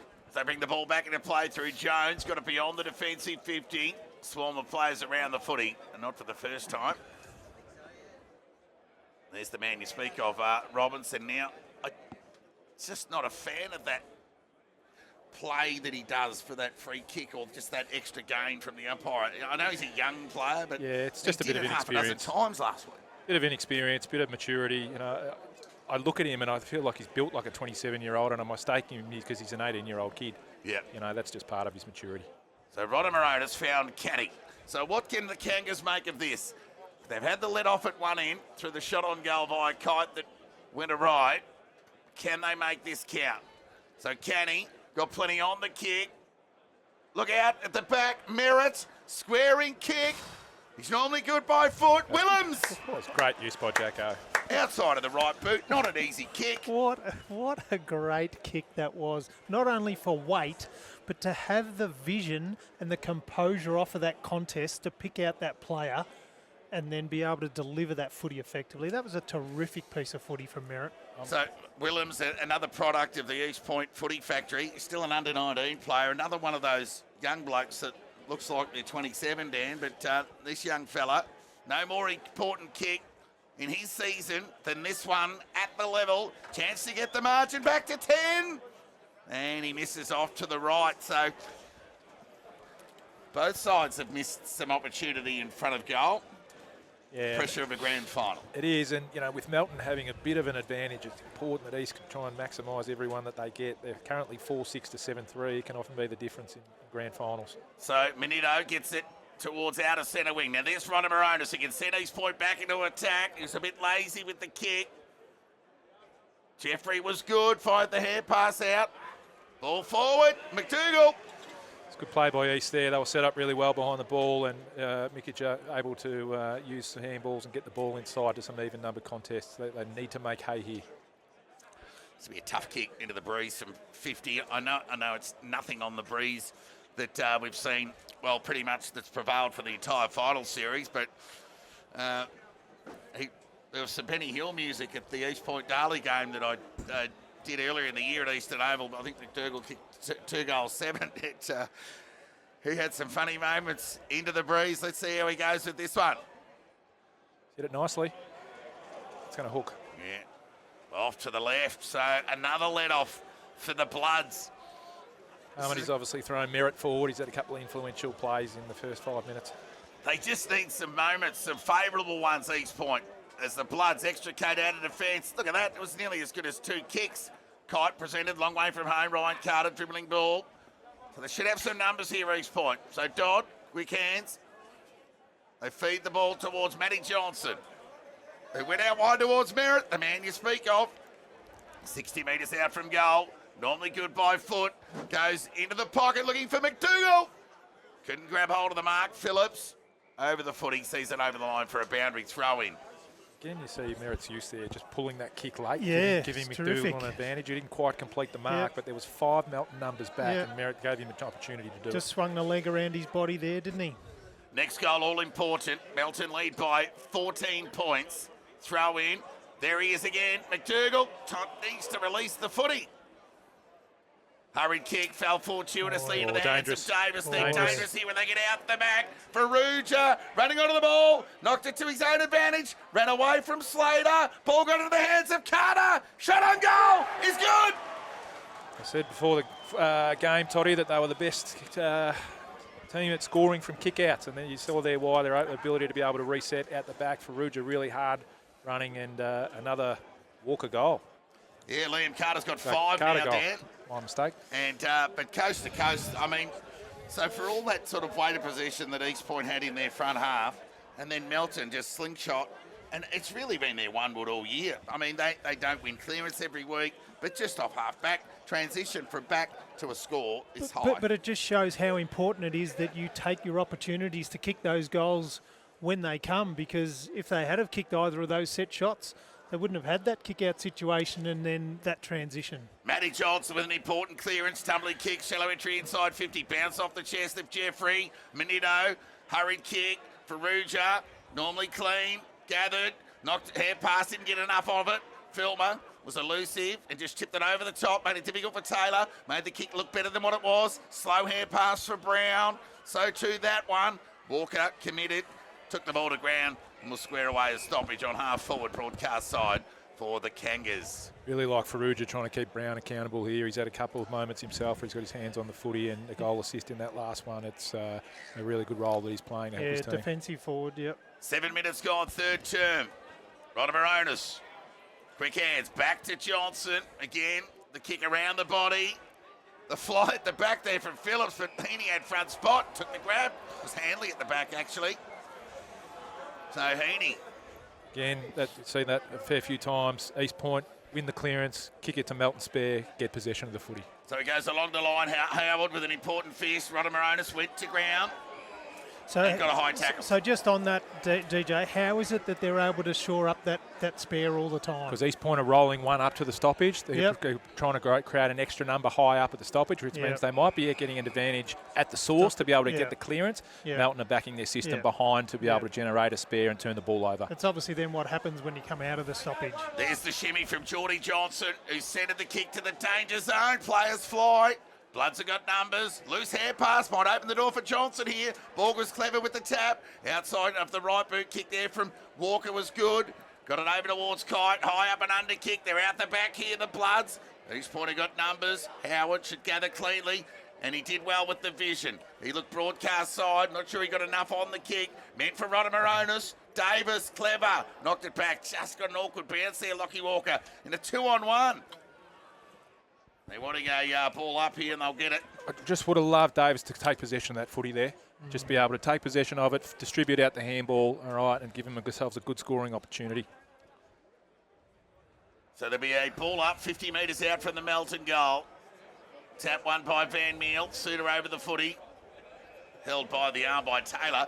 Umpires picked out a free kick here. It's going to go Melton's way. Well, it couldn't have been against Taylor because he had the arm of Suter who went into the pocket. Kite! On the lead and not for the first time today.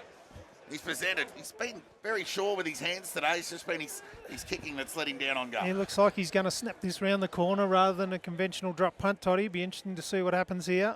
Long way for a snap. Yeah, it is. Needs to hit it true. So, Braden Kite. Narrow. Yeah, good call. Left and always left. Melton's fourth behind of the afternoon. 3 of those to Braden Kite and 1 out of bounds on the full. It's funny, sometimes as a goal kicker, when you're not kicking the ball well and he's had 3 shots and hasn't kicked one, you go away from what is your normal thing there. And I reckon if he had his time again there, Braden, he goes back and kicks the drop punt. Yep. So Merritt bring the ball back into play. It's been cut off there by Liam Carter. Oh, he's going to pay 50 against Geordie Johnson. And Liam Carter will have 6 goals to his name. 10 minutes into a third quarter here at City Oval. A few people might be getting the record books out the BFL to see what the record goal kicking is in a grand final. He might well be on his way to it. You played in a couple, DJ. Did you get away with a bag or 2 in a couple of losing ones? Not really, mate. I think I got 6 or 7 in 2006 in a really tight game with Redan, and Redan were all over us in 2009. I only got 3 or 4 on a wet day, so yeah, I can't contribute to that one. Well, Liam Carter has 6 here at City Oval. I know they give 2 medals here on grand final day. He's in line for one of them at least. Oh, he's having a profound influence on the game here, and we spoke about it before the game started as to whether East Point would have the defensive capability to be able to man up both the Carters, and that's proving somewhat true at this stage because even though Ryan hasn't had the influence on the scoreboard, he's certainly having a good impact on the game, and Liam's the beneficiary in front of goal. Yes, certainly helps in that situation when you're getting 50 as well. At the restart, East Point, understatement, need a goal. Chance here for Taylor, just couldn't get away. Ball spilled into the hands of Merritt. McDougall wanted the push, umpire call, play on. Left foot kick across the body, high up and under from Menino. Kenny at the back, got a little spoil. Rodamaronis gave it back to Kenny. It was the right call. Kick across the face. Look out, Robinson. Juggling attempt, has taken the mark. And he should get one back for the Kangas here. It was brilliant play from young Liam Canning transitioning down off the wing to be able to lock that ball inside forward 50. Mickinger transitions down, gets it, provides the outnumber, gives them another entry. They get a shot on goal. So they're 4-7 halfway through this third term. Kicks on its way. He makes no mistake, Robinson. On cue of your halftime call, they're needing to get involved, and he's done so with his first of the afternoon and becomes East Point's 4th contributor on the goal front.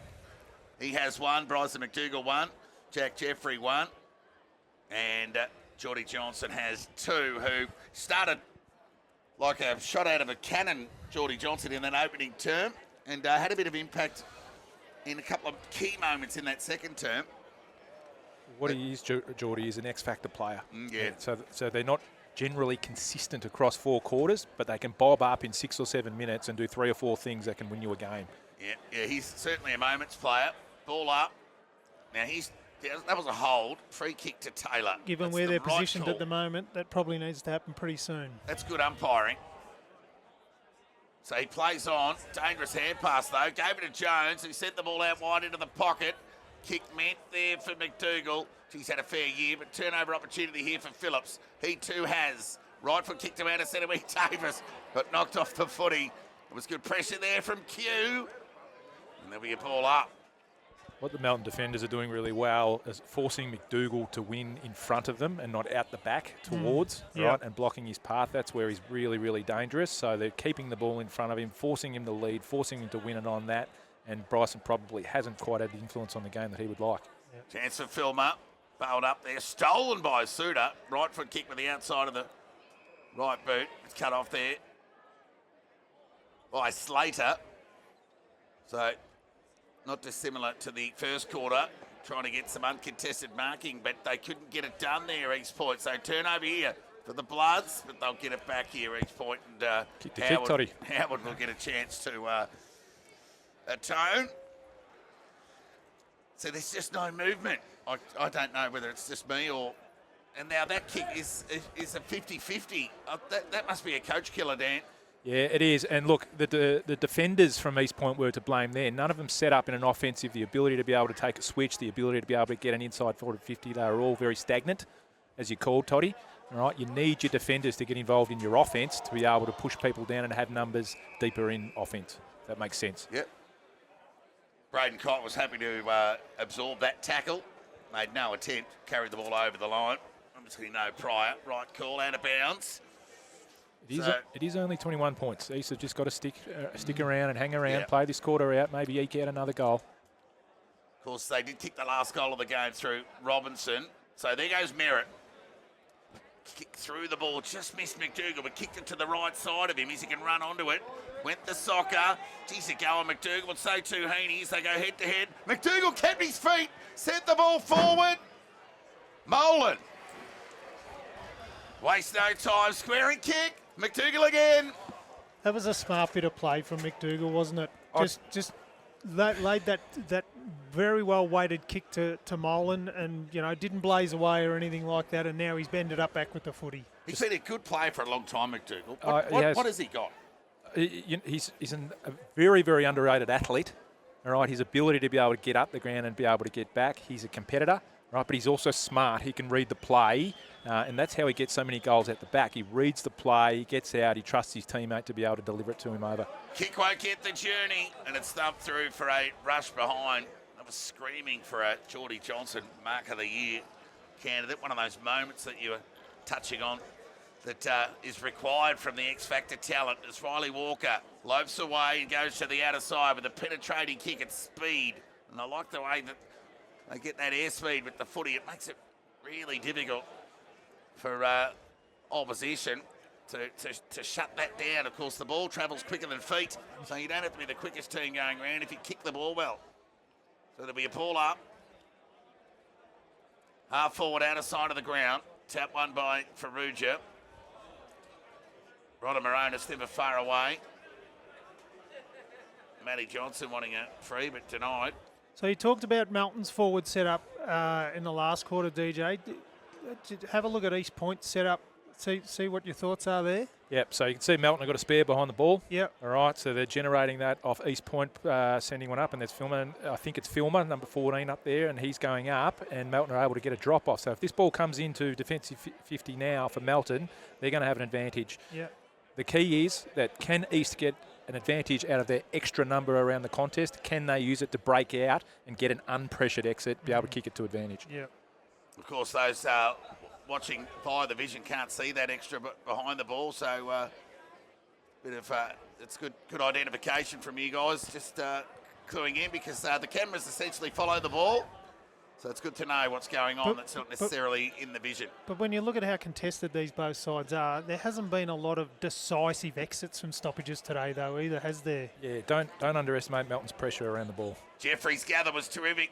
Hand pass it over towards Van Meel, who just keeps trying. Geordie Johnson, do we get a moment? Or we get a tackle on from Heaney? Squared away the stoppage. And there'll be a ball up 48 metres out from goal. Now the next 5 minutes, crucial, I think. East Point have got the ball in their front half. They trail by 20. The goal into the breeze here. Geordie's on the move at stoppages. He's hungry for one. He's got one. Too high. Oh, he has. So they just don't need to cough it up. So Geordie Johnson's having none of that now. He Few has knees, ball in hand. few knees going astray on that downward motion, keeping the players on the ground there. Faruja, one of them. So it'll be Geordie Johnson, 50 metres out from goal. He'll kick from just inside. Be a brave man to back him in from here, Danny. You going to do so? I am. To the Okay. goal. All right. 49 metres out. Geordie Johnson for goal number 3 and to narrow the margin to 14 points. And there it is. And off to the curse. left and always left. Wasn't a bad effort. No commentator's curse. Through for a minor score. 5-9. They've had one more scoring shot than Melton and they trail by 19 points. This is a game of conversion, but even 3 of those Melton behinds have been gettable from Braden Kite, so separation could even be greater despite that inferior number of shots on goal, as that familiar combo of Phillips and Walker combined.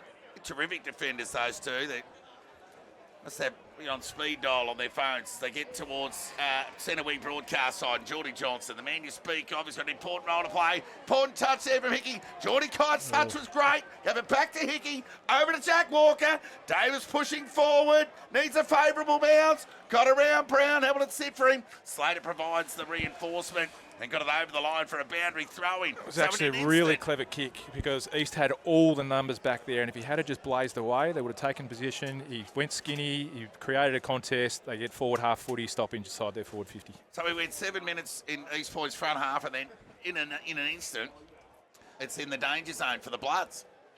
Yeah, it's really frustrating as a coach when you feel like you've got control of the game and you can't put score on the scoreboard, and that's what Melton do to you. So the hurried kick, off half back. Taylor had it knocked away from him by Jack Walker. He'll just keep presenting. That was good pressure. There'll be a ball up. 49 metres out from the Melton goal. Interesting, Melton holding some numbers behind the footy here. East have been sucked up. They've only got 4 forwards outside the defensive 50. Ball up.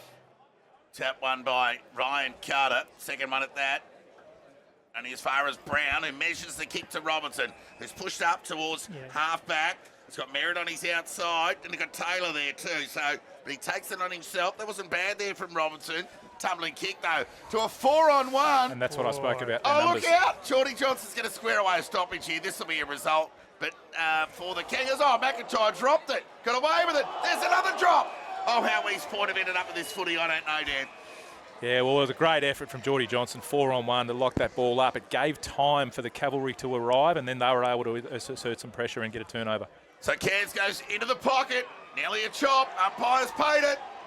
He's having a good 5 minutes, Geordie, after you said he went missing before, Toddy. Well, he's the man. he's the moment's man, isn't he? Really. How they can get 19 points back without Geordie Johnson having an impact, I'm not sure. No, I totally agree with you. And again, Robinson's taken 2 marks this quarter, kicked a goal. You know, these are the guys that they need lifts from, not from their top line players. So Johnson, speaking of Geordie, East Point's only multiple goal scorer of the afternoon. Degree of difficulty greater than the previous. He'll kick from a similar distance. But he's one of few that can... Yeah, pretty low percentage option, I think. But nobody even provided an out. Yeah, it's just like... Jacko provided a really good hit up late. Okay. And, I think they've got to find better avenues to goal. They're having shots from poor positions, low percentage positions. Yeah. They need to look for that extra kick inside 50 to maximise their chances. You're happy with that wide lead, aren't you, if they're shooting from there? So Mawson brings the ball back in. Went over the head of Liam Carter. Ground ball opportunity. Did well there, the big fella. Just not to cough it up. Now we handle that. They want to... Oh, he's going to play. So Liam Carter just handballed the ball forward. I'm not sure he meant for it to go out of bounds, but if you don't ask, you don't get. And that's what East Point did. It was almost in unison, all those East Point hands going in the air, wasn't it? So there's another 50-50 kick. How's the shot from Merritt? Dribbling ball, don't tell me! Well, rush through on the last line. Your man Jackson Merritt really providing something out of nothing for East Point, but in the end it was their 10th behind.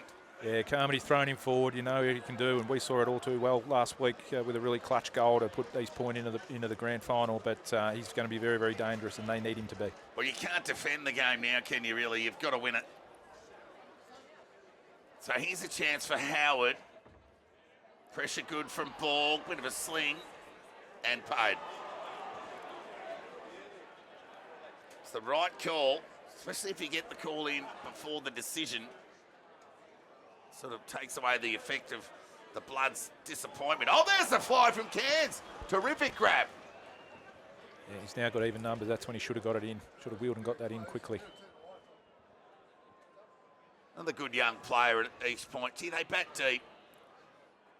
Both sides do. I think. Boy, this is ambitious. Their bottom six are better than all the other teams' bottom six, aren't they, really? I'm not well versed on this kid's kicking skills, but geez, this will take an enormous kick. I think you'll see him put it to the top of the square here. So there's the kick. Shanks it into the pocket. Boy. Turnover opportunity. Gathered by Suter. Sends the ball back to outer centre wing. Plenty of territory gain with the aid of that slight breeze. It's probably more pronounced out on the ground than it is here because we're in a truck. That is frustrating, in my opinion, when you have that situation and, you know, it's not as if there was either any players coming to the footy to provide an option knowing that he wasn't going to be able to kick the distance. You're spot on, Mako. Like he actually even needs to take a lateral kick. Absolutely. All right, and be able to access the other side of the ground. Yep. That was just a nothing entry. You know, you're Yep. dominating possession at the moment for the last 10 minutes, but you can't get any reward on it because Yep. probably some silly, well, not silly, but some decisions going inside 50 that if you want to maximise opportunities, you can put the ball into better areas. Combined that with the poor execution didn't help either. McIntyre got the clearance, the territory gain at that to out of centre wing. True centre wing out of side here. East Point 5-10. Trail the Bloods 9-4. You can see Scoble's just equalised East Point's number up at the stoppage in terms of Filmer going up there. So East Point have now got one-on-ones forward of the footy. It'll be interesting to see if they can maintain some clearance domination if some of their forwards can get hands on it. Lights on it at City Oval. Hurried possession forward. Filmer, that was a good gather. Can he be composed with his release 5 foot? Kicks it out wide. Foot race on here. Presenting there is Robinson. Oh, that was well done by Sullivan. It was good as a kick, that knock forward. Now, Farrugia should have come forward, but he elected to go to the body on Fraser. Put the pressure on Sullivan. Williams tackle taken to the ground there by Hickey, and there'll be a ball up true centre wing. Farrugia, did he just get a bit I know lost you in want to. I know you've got to translation roll as a defensive forward, but when the footy's in your vicinity, you probably need to win it as well. I think he thought that Sullivan was coming through and maybe clear a path for him, which would have been more advantageous, but the bounce probably made him look, like the wrong decision was made. Matty Johnson with another important territory gain goes forward. Phillips was strong, ground ball. Geordie Johnson, quick hands, got it over to Cairns. Left foot kick across the body. So that's what I was talking about with the even numbers. Yep. All right, ahead. Yep. Their forwards won the footy, be able to generate a shot on goal. It looks a little bit better for East Point in that sense. It's just that finishing. Yeah. But you wonder what sort of the communication level was like out there because he had a bit more time than what he might probably thought there, Cairns. So beyond the defensive 50 they go, and the frustrations continue for East Point offhands over the line out of bounds. 52 metres out from goal. The inside 50 count, whilst Melton are kicking with the breeze in this quarter, would be in favour of East Point. I'm certain of it. I've got no doubt it'd be well in favour, Todd, but... Just can't get it done. 5 goals they've kicked for the game. Gathered by Willems, took the first option. Ronald Baronis now has the kick. It was smothered. Second effort. Kick across the body. Robinson! Got it. Promising type. Can the kid kick it, DJ? Yeah, you can. Again, it's probably from that 47, 48 minute mark out. I'd love to just see a little short here. I can see Joel Van Meel by himself. I can see Filmer just standing by himself. I'd love to just take a little short. There's not even any movement or anything like that to provide an option. Yeah, there's one over there in the pocket, but it's just an out kick. It's Taylor out there in the pocket, just like, I'm here if you want me. But Robinson will take the shot on goal. High up and under kick. He likes it. Gold it. And the Kangas are back in town. 12-point ball game here. That is reward for weight of possession in this third term. They haven't got bang for buck. They haven't for the best part of the afternoon. But they're still in touchdown, as you mentioned, at the half. They now trail by 12. That's all you need to be. You just need to be in touch because in grand finals, doesn't matter if you haven't lost a game for the whole year, you start to tense up. And that pressure can then create opportunity if you're close enough. If you're not close enough, you don't get that opportunity. Well, they got the breeze in the last quarter, and if they have similar 50-50 inside 50 numbers in the last quarter. Surely they're going to be a chance. Here goes Ronald Moronis again. Starting to get his hands more on the footy now, isn't he? Well, they've won the clearance count. There's no doubt about it. Just their entries and shot selection on goal. Now Johnson caught one high. Umpire didn't see it. Fired the hand pass out to Brown. Now he sends the ball forward. Geordie Johnson in front. Paul Mawson at the back, knocked the ball. Ground ball gathered by Jeffrey to the danger zone. Players set themselves to fly. Todd gathered, left foot. Quick across. Oh, bouncy ball opened the door. Good pressure there. On Scoble by McDougall. And there'll be a ball up. Just metres away from the Kangas goal. 4 goals kicked in the first quarter and it went 29-13. 4 goals kicked in this quarter, so probably wouldn't be much time left, I wouldn't have thought. 2 or 3 minutes, maybe at the most. Well, it was an 8-goal apiece game last week and each quarter went for 33 minutes. There's the kick out of congestion from Minito. Not out of trouble yet, the Bloods. Ground level, Ferrugia. Can't impact the contest. And there'll be a ball up, 50 metres away from the East Point goal. One last push. Gee, that'd make it interesting, Dan, if they can get within a goal at the three-quarter time break. Yeah, and we've spoken about East Point potentially being a little bit wasteful in front of goal, but let's not take anything away from Melton's defence. Yep. They have been under siege this quarter and they've defended really resolutely. Yep. East Point have had an absolute crack at them and haven't been able to quite break them. So I'd be taking that positive into three-quarter time if I was Choice Goble. How about the ground ball gather from Hickey? The kick wasn't as good, but nonetheless, we'll appreciate the positive. Thompson fired the hand pass back into traffic. There'll be a stoppage squared away. He's the handballing over the whole final series has been an underrated, flawed fundamental, really. I haven't seen a lot of great handball chain. I know the conditions haven't been conducive for good handballing, but it's quite an underrated stat, an effective handball, as opposed to what it can do in the event of being ineffective, Dan. Yeah, I was just going to say, Toddy, you mentioned the conditions. This has probably been the best day that we've had throughout the whole of the final series, which obviously has an effect on the skills. But, yeah, the ability to be able to handball in traffic, to be able to release player is a very underrated skill. So they get some territory, the Kangas. 60 metres away from their goal. 9-4-58 Melton, trail East Point 6-10, 46. The second term went for the best part of 31 minutes. So you'd think we're into the last minute here. And East Point will come home with the aid of a slight breeze. Sure, they've had more of the ball than Melton today. There goes Suter again. Hand pass hopeful. Found Jack Walker. Can he keep it in? He can. With the siren sounds. Stick with us. This is game on here. Or the rain that's seemingly on the way here that could dampen, no pun intended, East Point's chances. Final quarter underway. Stick with us. East Point kick to the Lubberduck end left of screen with the aid of a slight breeze in this final term. Melton into the breeze somewhat to the Ballarat Toyota end right of screen. Tap one by Van Meel. First goal, all important. Who can get the clearance? Sullivan can. Good gather from Davis with a slippery ball as it starts to drizzle here. Big crowd looking for cover. Ground ball opportunity here. This is when the Bloods are good. They square it away inside their forward 50. Troy Scoble inside the first minute.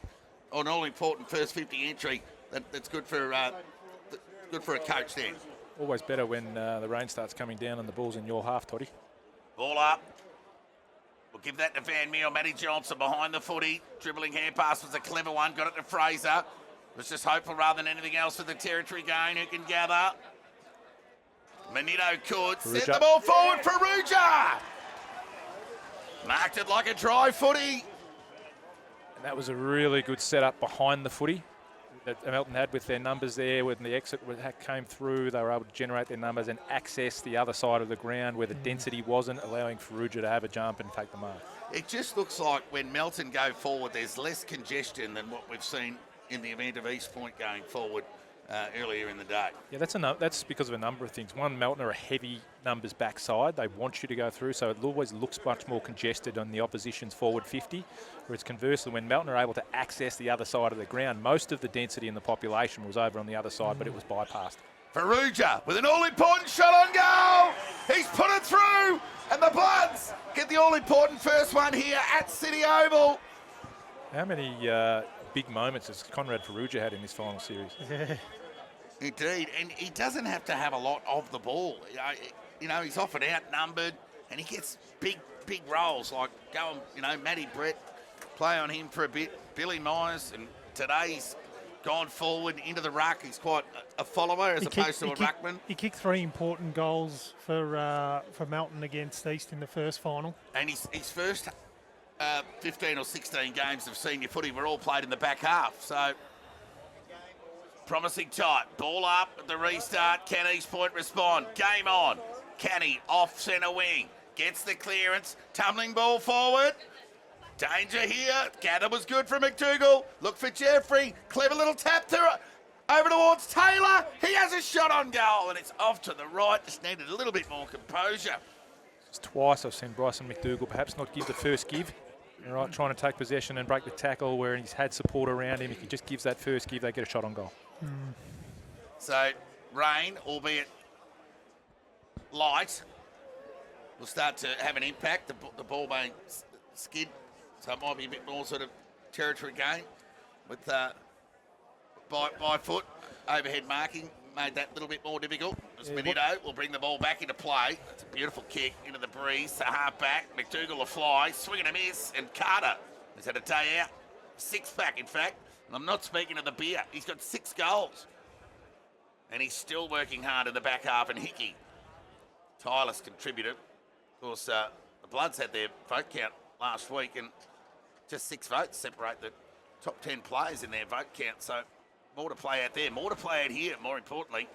Out of centre wing, Rodamaronis gathered cleanly with the wet ball. Sharked there by Cairns. His kick went along the line and it's an interesting point, Toddy, because what that highlights is how even their side is. Right, they don't rely on anyone's specific contribution. It's about playing their role. It's about the evenness. It's about playing for each other, and that's what makes them such a hard club to beat. Their system. Scoble spoke during the week about it not necessarily coming down to talent. Well, it's coming down to driving diagonal rain here, and you can see why that throw-in. It did favour the East Point Lubberduck end. Filmer coughed it up. Oh, swing and a miss there from Jones. Needed to be better. And they're away here. Hickey just doesn't stop running, but the kick let him down. Oh, it bounced off the chest of Slater. Swing and a miss. Oh, that was holding the ball. It's really denied by the umpire. Really important here that Scoble doesn't go too defensive early. All right, he needs, they still want to be able to attack. They still want to be able to put some score on the board and not be able to shut the game down too early. When an opposition club senses that and they get a sniff, often that can be to their detriment. Johnson wanted the push, denied. Kenny endeavoured to keep his feet, was taken to the ground by Scoble, and there'd be a ball up. Can still take away a lot of time forcing it forward into your forward 50 and just keeping it there, applying the right pressure, and especially around the stoppages and things like that, to not allow those exits. It'll take time off the clock. That would be his intention, forward half footy. Tap one by Van Meel. Hickey again, been important in the opening 5 minutes of this term. Scoble went to ground. Hurried ball forward there for the Bloods, cut off by Jacob Brown. So the quarterback essentially for the Kangas sends the ball towards half forward. Nearly a free kick to the Bloods, denied by the umpire, and there'll be a ball up. So the dynamic of this game is changing a little bit in terms of the ball movement because of the weather. They're now going in straight lines, line of goal, as opposed to overhandling and trying to go around. So you'll see a much more contested game. So Merritt, Johnson, Rodamaronis around the footy at the feet of Van Meel, who won that tap. But it was Jack Walker. Hurry kick to the middle of the ground. How about the gather from Liam Carter? Quick hand pass. Got it to Geordie Kite. Standing start. Slater. Well, I'll give him the benefit of the doubt. He caught Braden Kite high as he was trying to get the fend off. So he wastes no time. Half forward. Sends the ball into the pocket. Ryan Carter. Got it. That's 50. And nearly 50. That is an unbelievable mark in the conditions, with a greasy ball in a one-on-one contest like that, to take that one-handed mark. That's an extraordinary mark. Yeah, it's a copycat mark of Liam Carter, brother. What it was, Macco, was a brilliant kick from Kite. He just recognised the space. Carter was pointing and allowed him to be able to get into his craft. He chose to go the one hand, but was able to execute. Kicked it to his favour, no doubt. Yes. So he's going to go the banana here. Gee, it's not a bad effort, but it goes across the face.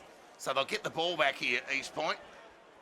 And the margin to 18, so it's 3 goals. So Torpedo. Brown gets plenty of it. Timely one there from Mr. September beyond half back. Look at that driving rain. You can see it on the vision. Cairns tumbling kick. Knocked off the footy. Umpire called play on. Oh, no, the non-officiating umpire in the middle of the ground paid that free kick. And the Bloods will get out of trouble. So you can just see the impact of that breeze. Just those two kicks from Brown and Cairns essentially went from full back to inside 50. So Manito took care and respected his ball use and executed well to suitor. Shallow entry inside 50. Geordie Kite in front, couldn't take the mark. Here's Hickey, overran the footy. Geordie Kite gathered, tackled by Canny. No prior. There'll be a ball up 45 metres out from the Bloods end, who kicked to the Ballarat Toyota end in this final term.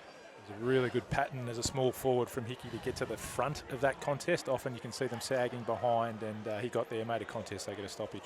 Faruja won that tap. Only as far as Brown.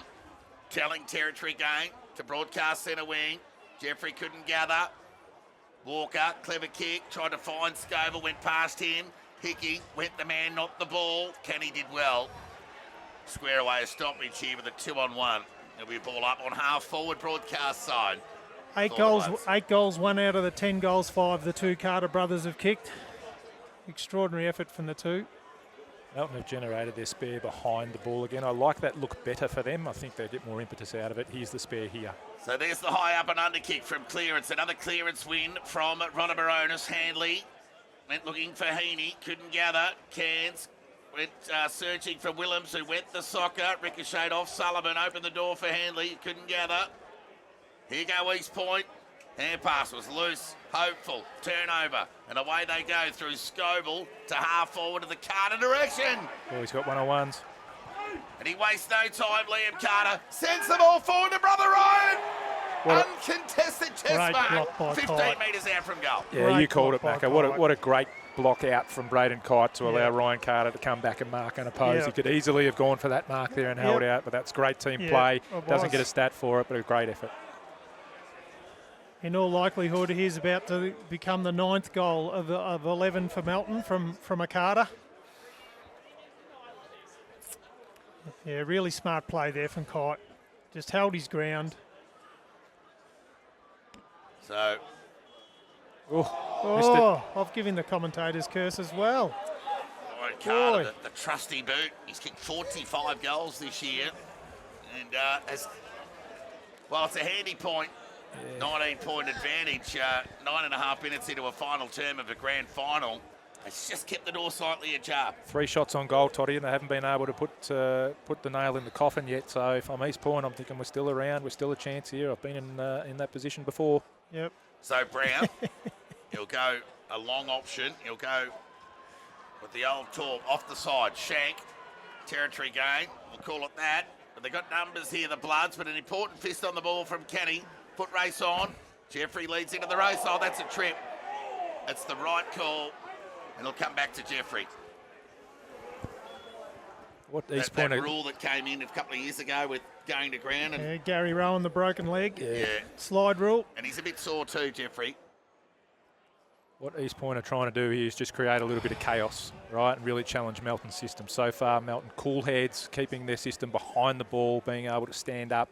All right, if East Point want to try and generate a score or two, it'd be interesting to see if they change that. So Manito, who's had a good game, went short to Phillips, who too has had an impact. Right foot kick for Ruger's gone to ground. I'm not sure what happened off the ball there. Hurry kick forward towards centre wing. Howard, can he gather cleanly? Well, he needs some help. Slater provides that, but look at Davis and Ryan Carter with the pressure. Just frustrating in that last 50 entry, DJ. I mean, it's been hard enough for them to get the ball forward in this quarter as it is, but when you're not kicking it to your forwards' advantage to start with, it really makes it hard, doesn't it? Yeah, what happens, Macca, the longer the quarter goes on, the more you feel like you've got to panic and you've got to get the ball inside and you lose a little bit of that composure. I've got to get it in because we've got to score. It's the time for cool heads to prevail, to be able to assess your options and be able to find someone or kick to advantage inside 50. Bloods have got numbers. Borg, one of those. He's hustled over the line for a boundary throwing out of side centre wing. 11.5 minutes gone final term. Melton lead by 19 points after they led by 12 at three-quarter time. East Point have just kicked 1 point this quarter to the Bloods 1 goal 2. So another all-important challenge here for East Point. Have they run out of lives? Tap one by McIntyre. Taylor's bailed up. The hierarchy, including Brian McNabb up the top there. Just you probably wouldn't want Nabby 2 metres away from you on game day, DJ. Surprised he could get up there, Toddy. Well, right on cue. Ballarat Toyota end, right of screen, the Bloods in this term. Hurried kick forward, out of bounds on the full. So, while we get to watch from the sidelines and make judgment, it's hard to take into account fatigue and just weight of output on the body. Yeah, we spoke about it last week, what East Point went through, the brutal game that they went through, and, you know, if the ball's going to spend a bit more time on the ground in this quarter with it being wet, that only accentuates that. Davis kicked to half forward, gathered by Johnson. Again, another territory gain from half back to half forward. Now here's a chance for East Point if they can gather. Dangerous hand pass to Heaney, bailed up there by Melton. So a let off there. That was a poor handball give, given the heat. Melton was standing right behind the handball receiver there, and Heaney to square away a stoppage. I'd like East Point to try and put a bit more pace around the ball and try to run the ball out a little bit. This bombing out of stoppages is just suiting Melton's system and their numbers. Yep. That one by, well, we'll give it to McIntyre. To Jack Walker, took on the tackle, coughed it up then to Johnson. There's another high territory game to the danger zone. McDougall, no. Ground ball, hot footy, they'll square it away. And there'll be a ball up. So East Point have got it where they want it. Just metres away from their goal line. They trail by 19 points. 13 and a half minutes gone final term. They've just kicked the one behind in this term. They need a spark from somewhere. Who's got a moment in them? I think it's time to throw Jacob Brown forward of the ball. See if he can give you a mark, give you a goal with his class, put merit around the ball, see if he can provide a little bit of run, get out. Now's the time to start organising what you want to try and win the game. So, evidently playing out to a Melton win at the moment, with just East Point generating one score in this final term. Throw in, tap one, well, it went off the shoulder of Van Meel. Shark there by Walker. Got an important territory gain out of defence to half back, but it'll cut back in as quick as it came out. Ground ball, Johnson threw it forward. It was Cairns, in fact. Rebound kick, opened the door here. Chance for Willems, took on Carter, and there'll be a ball up. They're just hacking it forward, East, aren't they? They are. Yeah, I don't know how slippery the ball is, but true. And don't underestimate the pressure out there either in the situation. But you know, you just need someone with composure just to stand up and get a good entry for you. Moeller got a clean hand pass away towards Taylor. Right foot kick across the body. Last line of defence there, Walker. Good player. Right foot kick to the advantage of Davis, who gathered cleanly. Rode the tackle, wanted to get onto his left side, was dumped there by Filmer. Walker and Cairns. Call it even. I'll square it away. There'll be a ball up, half forward, broadcast side for East Point, who kicked to the Lubberduck end in this final term. And the rain looks to have subsided for the remainder. Again, Melton being able to generate that number behind the ball. That entry goes in, they get a mark, they get an exit. Mawson there on his own off the back of this stoppage. Find its way over the line. Under the lights here at City Oval. Melton led by 11 points at quarter time, 16 at the half. That was reduced to 12 at three-quarter time. And there's now 19. 15 and a half minutes gone. Final term. Under grey skies. Throw in. Van Meel. Swing and a miss. Walker knocked it forward. Davis, right place, right time. Dribbling kick forward. Thompson to send the ball back. He just missed Dodd, gathered by Mawson, coughed it up to Matty Johnson, sent the ball forward. This will roll over the line. And out of bounds, away from Geordie Johnson and Riley Walker. Matty had Liam Kenny all out, about 40 metres out from goal. But the necessity to just bang the ball and try and get it forward is hurting them at the moment. They've got to start going off the line and going around them. Yeah, desperation creeping in, Dan. And that's it is. We feel like we just have to get the ball in there. We have to get in there to score. But sometimes a little bit of method to it is the one that you need. Taylor's kick out of mid-air. Got it over there towards Robinson. His kick across the body. Got plenty on the kick. Made it towards the goal line and got thumped through for a behind. Not enough for East Point. 6-12-48. They trail Melton 10-6-66. 18-point ball game. Near 19 minutes gone final term. And Melton getting all their numbers over the outer side of the ground. I think they'll just keep it to one side, play a bit of a contested game, try and take mark. And as I say that, they do completely the opposite. Short kick in from Manito was safe and found Mawson. He's got Riley Walker short. That was all a bit too easy. East Point probably essentially protecting the corridor, I imagine, Dan, to cough up those two boundary side uncontested marks out of defence. Filmer endeavours to keep the ball in. He did. Jacob Brown was met solidly by McIntyre. Now this will be interesting with this entry. This is where you want to try and actually find the short first or off the line. If they just bomb this long to their numbers, they're not going to get a result. So Brown, he's off on his bike. Right foot kick now. He lowered the eyes this time. Oh! Kick from Merritt across the body. It's off to the right and through for a minor score. Called it well, Todd. It was a better entry. Lowered the eyes, leading target coming out, being able to get in as opposed to just bombing up high to their numbers. Near 18 minutes gone, final term. Bloods lead by 17. 3 goals East Point need to the Ballarat Toyota end. Well, to their Lubberduck end, of course, Melton endeavouring to hang on. Matty Johnson again just trying to slap it onto the boot. Not one Melton player in their own forward half at that time, and at that time of the kick out. Is this time for them? They've said, well, we're going to congest this up a little bit, DJ. Yeah, no, they're resetting now. They're getting their forwards ahead of the ball. It's important that you don't lose your forward structure ahead, because if you win the ball so hard and you kick it to nothing, you're just giving the ball back. You want to at least have the opportunity to create a stoppage. Yeah. Manito stood up in the tackle. Couldn't get a handball released. Now Johnson, Matty Johnson, threw the ball onto the boot, bouncing ball. Will find touch over the line and out of bounds. He's probably had 7 or 8 kicks, no handballs this quarter, Matty Johnson.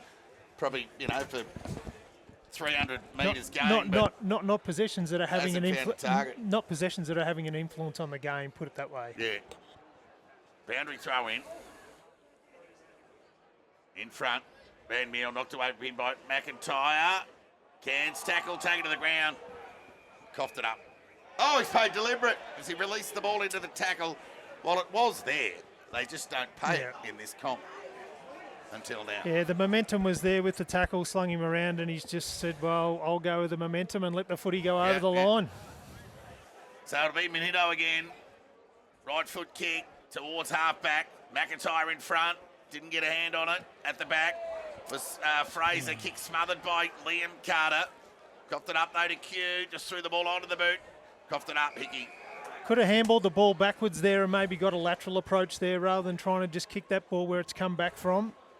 So they got it into the designated kicker's hands of Manito, whose right foot kick found Billy Jones, who just put a fist at the ball instead of endeavouring to a two-hand attempt at the marking. So Melton 17 points up. East Point just haven't done enough right here for me. Put their hands on the footy enough, Toddy, but just that's sort of one of them. And Melton's system standing up. Yeah. They're getting challenged and they're getting a heap thrown at them, but it's standing up. They'll have faith in that it has done all year. Boundary throw in. McIntyre. Van Meel. Fought hard all day. Hickey just tapped it to the advantage of Mawson. Couldn't pick it up, so Hickey said, well, I'll get it. And sent it towards centre wing. Cut off there by Cairns. So you can find the footy, this bloke. Right foot kick inside 50.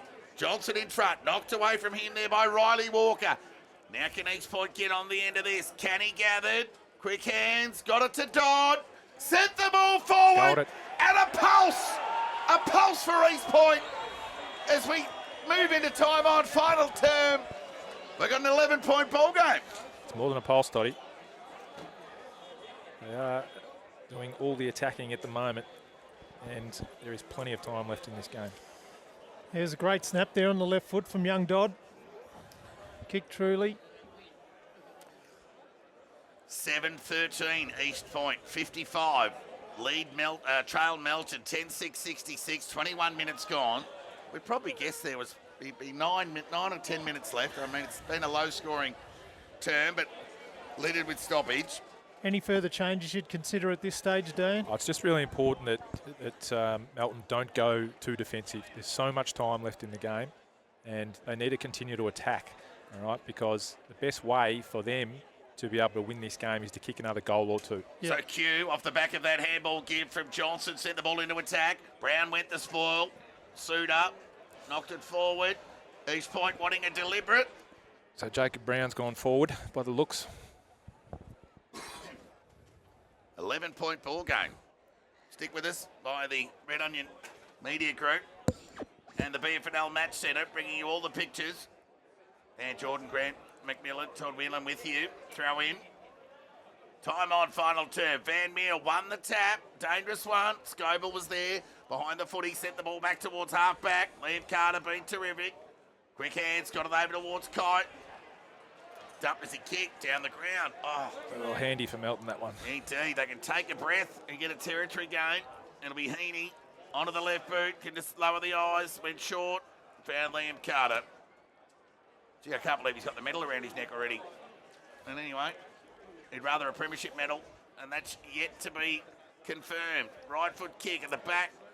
Chance here for Slater. Got the spoil. Dodd kicked the last goal. Quick hands. Got it over towards Willems. Right foot kick. Beyond up. Attacking fitness. A good mark taken there by Taylor. They just need to get the ball in the right hands. Speaking of the right hands, Merritt's got it. He'll get this inside 50. He'll look for an attractive target. Brown is that. Stretch. Couldn't take the mark. Ground ball. Here they go again. The blood. Sue Handley. Quick hands to Scoble. And he goes wide. How wide? Was okay in the end. Matty Johnson with the spoil. Gathered by Taylor again. Right foot kick. Awesome was strong with the overhead. There's just got to be more pressure in that situation from that forward entry, doesn't there? Just the ball just came out far too easy then. There's no body or ball from East Port. More or less uncontested in the end. As Mawson brings the ball back. Just off hands over the line for a boundary throw-in. Right in front of the East Point dugout. They trail by 11 points. 23 and a half minutes gone final term. Can they manufacture a goal East Point to raise the heart rates of the big crowd here at City Oval? Can they get a clearance? They've been able to do that. Not necessarily with great effect today. They've won the count. East Point have just equalised Melton's number behind the ball. They don't want to give them an extra there. They're trying to give themselves an opportunity to be able to compete if they were driving the ball forward. Don't give the ball back to Melton. Has this game got another moment left in it? Umpire picked out a free kick here. It's going to go Melton's way. So a couple of frees the Bloods' way. In time on. But just taking a little bit of the pressure off. Right foot kick out wide towards Ryan Carter. Quick hands. Got it off to the racehorse Borg. You don't want to be chasing him at 10 to 5 on a Saturday afternoon. Left foot kick. Over the top. Kite's got it. Now, we've seen Kyle Borg not have much influence on this game at all today. He's been really well held. But what I love there, and I talk about composure inside forward 50, he was within his right to have a shot, maybe a 60-40 opportunity at goal. But what he's done is he's made sure that they're going to kick a goal by kicking it to his captain, Braden Kite, really unselfish, and that's the sort of stuff that wins your grand final. Yeah, great team thing. Great team effort there. So Braden Kite. He doesn't miss this one, Kite. And that's the most important of his 79 goals kicked for the season. He gets his first. And Melton gets some all-important separation on the scoreboard. Time on final term, they lead by 17. And that's what I was talking about, the difference between that last forward entry that East Point had, where the ball hit the deck, Melton got the footy, got the ball out quickly. You know, that forward entry goes there, Borg's there, he's right on it, bang, you know, win the footy, a goal results. Don't underestimate how deflating that is to East Point. Oh, absolutely. That's what I'm highlighting. Yep. But then Melton would get their one forward 50 entry for the last 7 or 8 minutes and it results in a goal. Yep. Van Meel and McIntyre. Van Meel with another desperate lunge. Won the tap. Good solid contest there between Kenny and McIntyre. Ground level ball. Rodamorona shoveled it out. Did well. Only as far as Kite. He was bowled up there by Matty Johnson. And there'll be a ball up. So I think there's about 4 minutes left in this grand final. He's sending all their numbers forward, but Melton equalising. It's a heavily populated forward 50. There's a 9v9 on there. So Rodamorona's snatch. There was too much weight on the ball. Hickey's had a good game. Right foot kick towards half forward. It'll sit up for Sullivan. He goes onto his non-preferred. Poor kick. Oh, swing and a miss in the air by Slater. Just had a moment of his own. And they'll square away a stoppage here. You're right, Dottie. pressure. It was a poor entry from Sullivan. He could have taken some grass and really either accessed his captain out the back or centred the ball up. But unfortunately for them, they get a stoppage, and probably should have been an intercept mark. So a ball up here in Melton's forward 50. They lead by 17 points. 27 minutes gone. Cairns just one of the kites over the line. And they're good at that forward momentum collapse too, the kites, to try and push the bait onto the umpires. So a lot of forwards do that. Ball in their forward 50. This is where Melton will just put numbers behind the ball, wanting to keep the ball in there. If it comes out like this, they'll gain possession of it. There it is, and just keep the ball inside their forward half. Sullivan from 50, got into the goal square. Bouncing ball, they've kept it in here. The Bloods, the ball's still alive. Everybody stopped and watched. Carter gathered. Ryan across the face. They need a clean possession here, and they got one. Through Dodd. That was well done. Risky kick, dangerous. Though. Needed to hit the target, but they've got to take the game on. You'll sleep well tonight, Van Meal. Quick answer, Johnson. There's that territory gain from a standing start. Into the middle. McDougall held without it. Umpire call play on. Phillips was courageous, and he won the contest. And Jeffrey infringed with an over-the-shoulder. That might be all she wrote, gents. Yeah, I think you'll see Melton just control the game here. Try and keep it in their half. Maybe take some uncontested marks. Taking time off the clock. Scobell has practiced these scenarios many a time during the year. And now's the time when you really want to execute them. East Point have to defend them. So Liam Carter went short. It was okay. And then he'll get it back. So on half-back for the Bloods, they're just going to chip it around. Lachlan Walker with ball in hand. They lead by 17 points, the Bloods. 28.5 minutes gone, final term. Boy, if ever there was a time that an East Point player needed to get a Melton player, it'd be now, wouldn't it? This is ridiculous, allowing them to be able to kick the ball around like this short. So Jack Walker will go short. Now turnover opportunity. Can they capitalise? They need to be clean. Rodamaronis gathered. Sent the ball across the body towards half forward. Waiting in the back there was Jeffrey to impact the contest. He had to pull the tackle there in the end on Jack Walker. And there'll be a ball up on half forward. One of the things I always say in footy is never forget how hard the game is, Macca. Yep. It looks easy to us to get out and be able to defend someone, but by the time that they adjust and be able to take away, what they did do there is force them to be able to take that corridor kick and nearly created that turnover there on the third or fourth one. Dodd, quick hands to Rodamaronis. Handball received was clean. He got it back from Howard and sent the ball forward. Last roll of the dice for East Point. Look out, over the back, McDougall. Tackled, loose ball, ground ball. Whistle, ball up. That's the third time, I reckon, where McDougall's had a give off and not given it. He had a number streaming past there and be able to, whether or not he saw it, I'm being a bit hard on the kid, I know, but I reckon he had to give that off, and that was nearly a certain goal. Ball up. Van Meer with the tap, being soldier-like. So too Phillips in defence. Had a terrific game. Siren. As the siren sounds, Melton are McDonald's BFNL premiers for season 2024. Redemption on the back of last year when they went out in straight sets. They've been able to get it done against a very formidable opponent in East Point, who went through the home and away season just losing the 2 games. But Melton, they lost just the one game for the season under new coach Troy Scobell, and a much deserved win, Dan.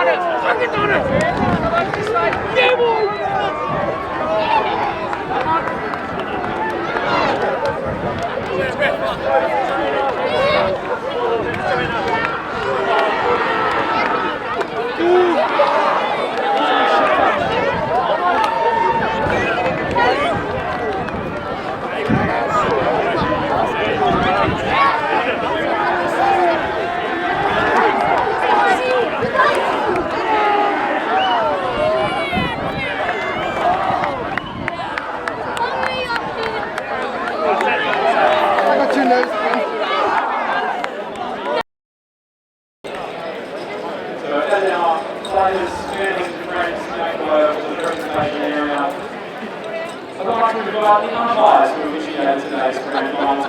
way to the stage to receive their grand final medals. So our field umpires are Brandon Nebraska, Jack Anderson, and Adam Coles.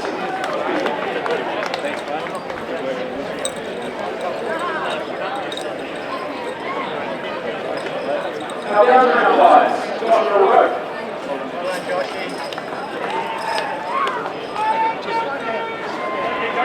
Well done, Josh. Angus Melton.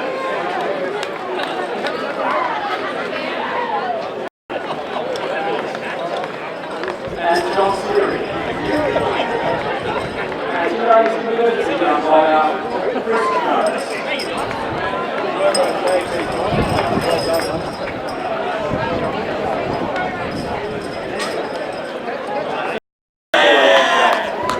The second best on ground performance today is the AFL Victoria Medal presented to the best player as determined by the officiating umpires. The umpires in today's game have decided the AFL's Victoria best on ground is number 18, Liam Hart.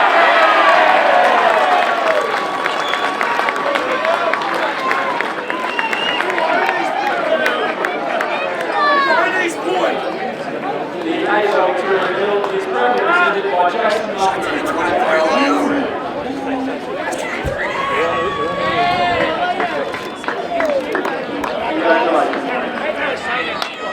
Now I'd like to welcome Joe Carmen from the East Point Football Club to say a few words. Just quickly, well done to the Scones and Melton, obviously, best team all year, and you thoroughly deserve to win today, and nothing but respect to you guys, so congratulations. To the BFL, thank you, and your sponsors, it was a great season, and culminated today in a really fierce contest. To our boys, I couldn't be prouder of you guys all year. Fantastic effort. Let's make sure we're back here again next year. And thanks to all our supporters coming out today. We felt that. Hopefully we're back here in 12 months. Thank you.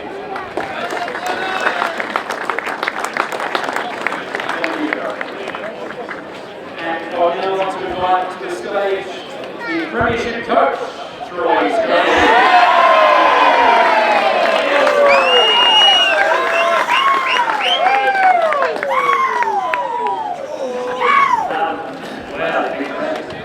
Firstly to Joey and his boys, amazing year. They rode shotgun all year long, just kept pushing each other, and that's really why we like here today.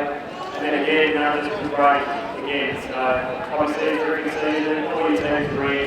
Obviously it's a high number for you now, but you're a really strong club. It's really a good job, mate. To our guys, wow, it's just amazing. And to see all the Maroons, just one big family. And some amazing challenges throughout the year and the resilience that you've all shown. And it's been nothing short of really, it's just been an unbelievable year. And you've dug deep, we built an army, the army showed out today. We had the big again. And I was just saying congratulations on after an amazing group. To our mate, who never left us 12 weeks ago. You brought us a bit of rain today, boys, at 3/4 time. We knew we'd hit here, left our board, and Bill will be coming to see you soon.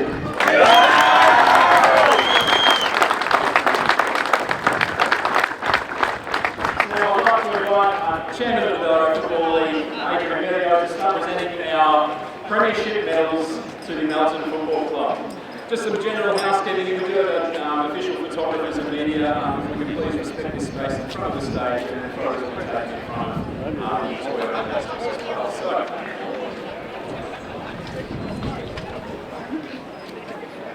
player number 1, Jordan Bites.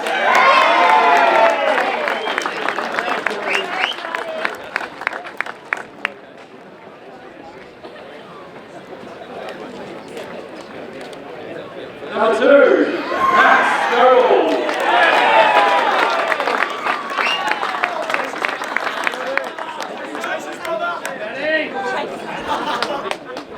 Number 3, Ryan Davis.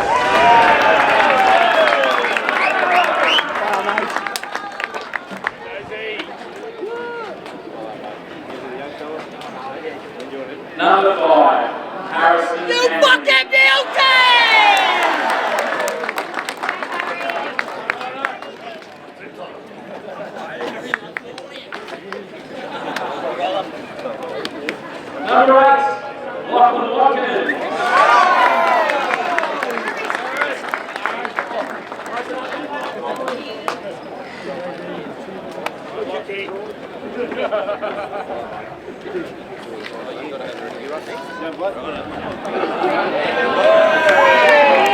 9, Lachlan Phillips.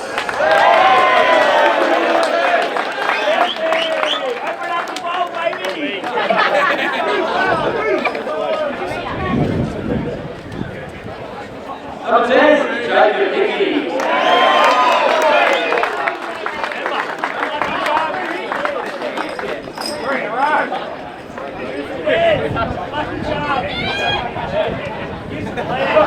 Number 12, Rory Sullivan.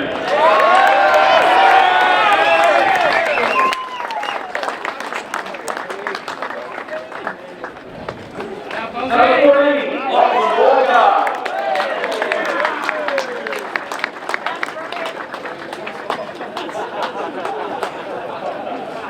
Number 16, Kyle Ward.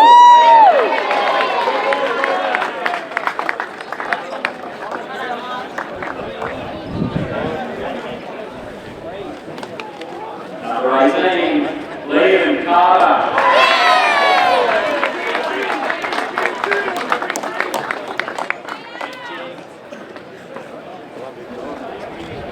Number 19, Bailey Lawson.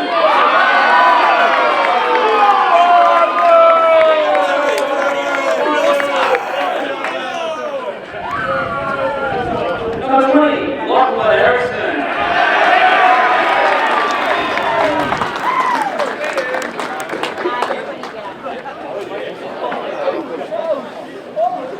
Number 23, Ryan Carter.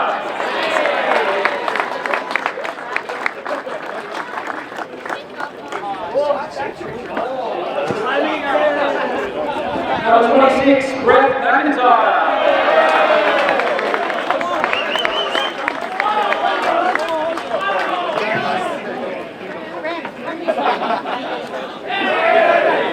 Number 28, Riley Walker.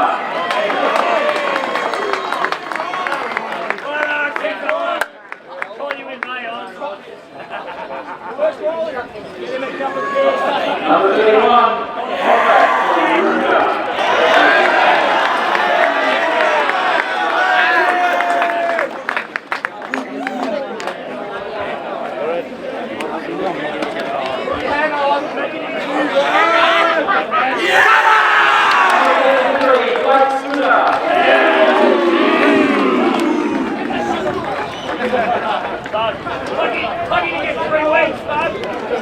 Number 45, Adrian Jones.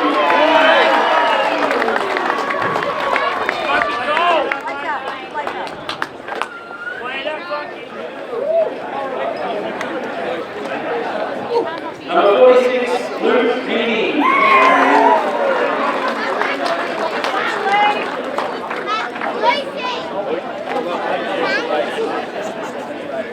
Number 11, Jack Walker.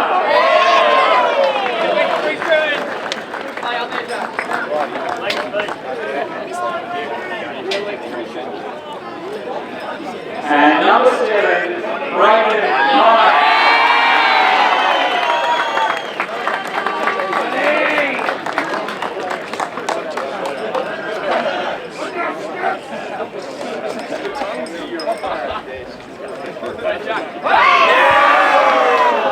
Before we present the Premiership Cup to the Melton Football Club, I would now like to invite Mick Williams, the game's winning two-time Premiership player for the country.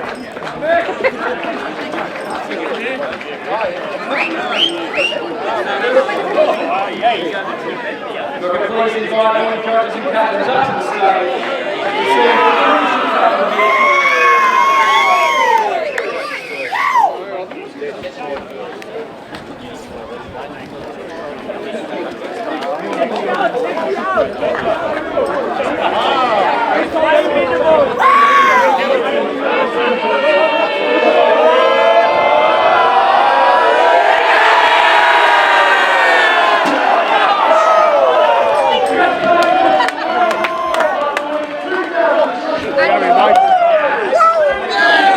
Some down the bottom. I need you to move back. I need everyone to move back, please. Okay, the two's up.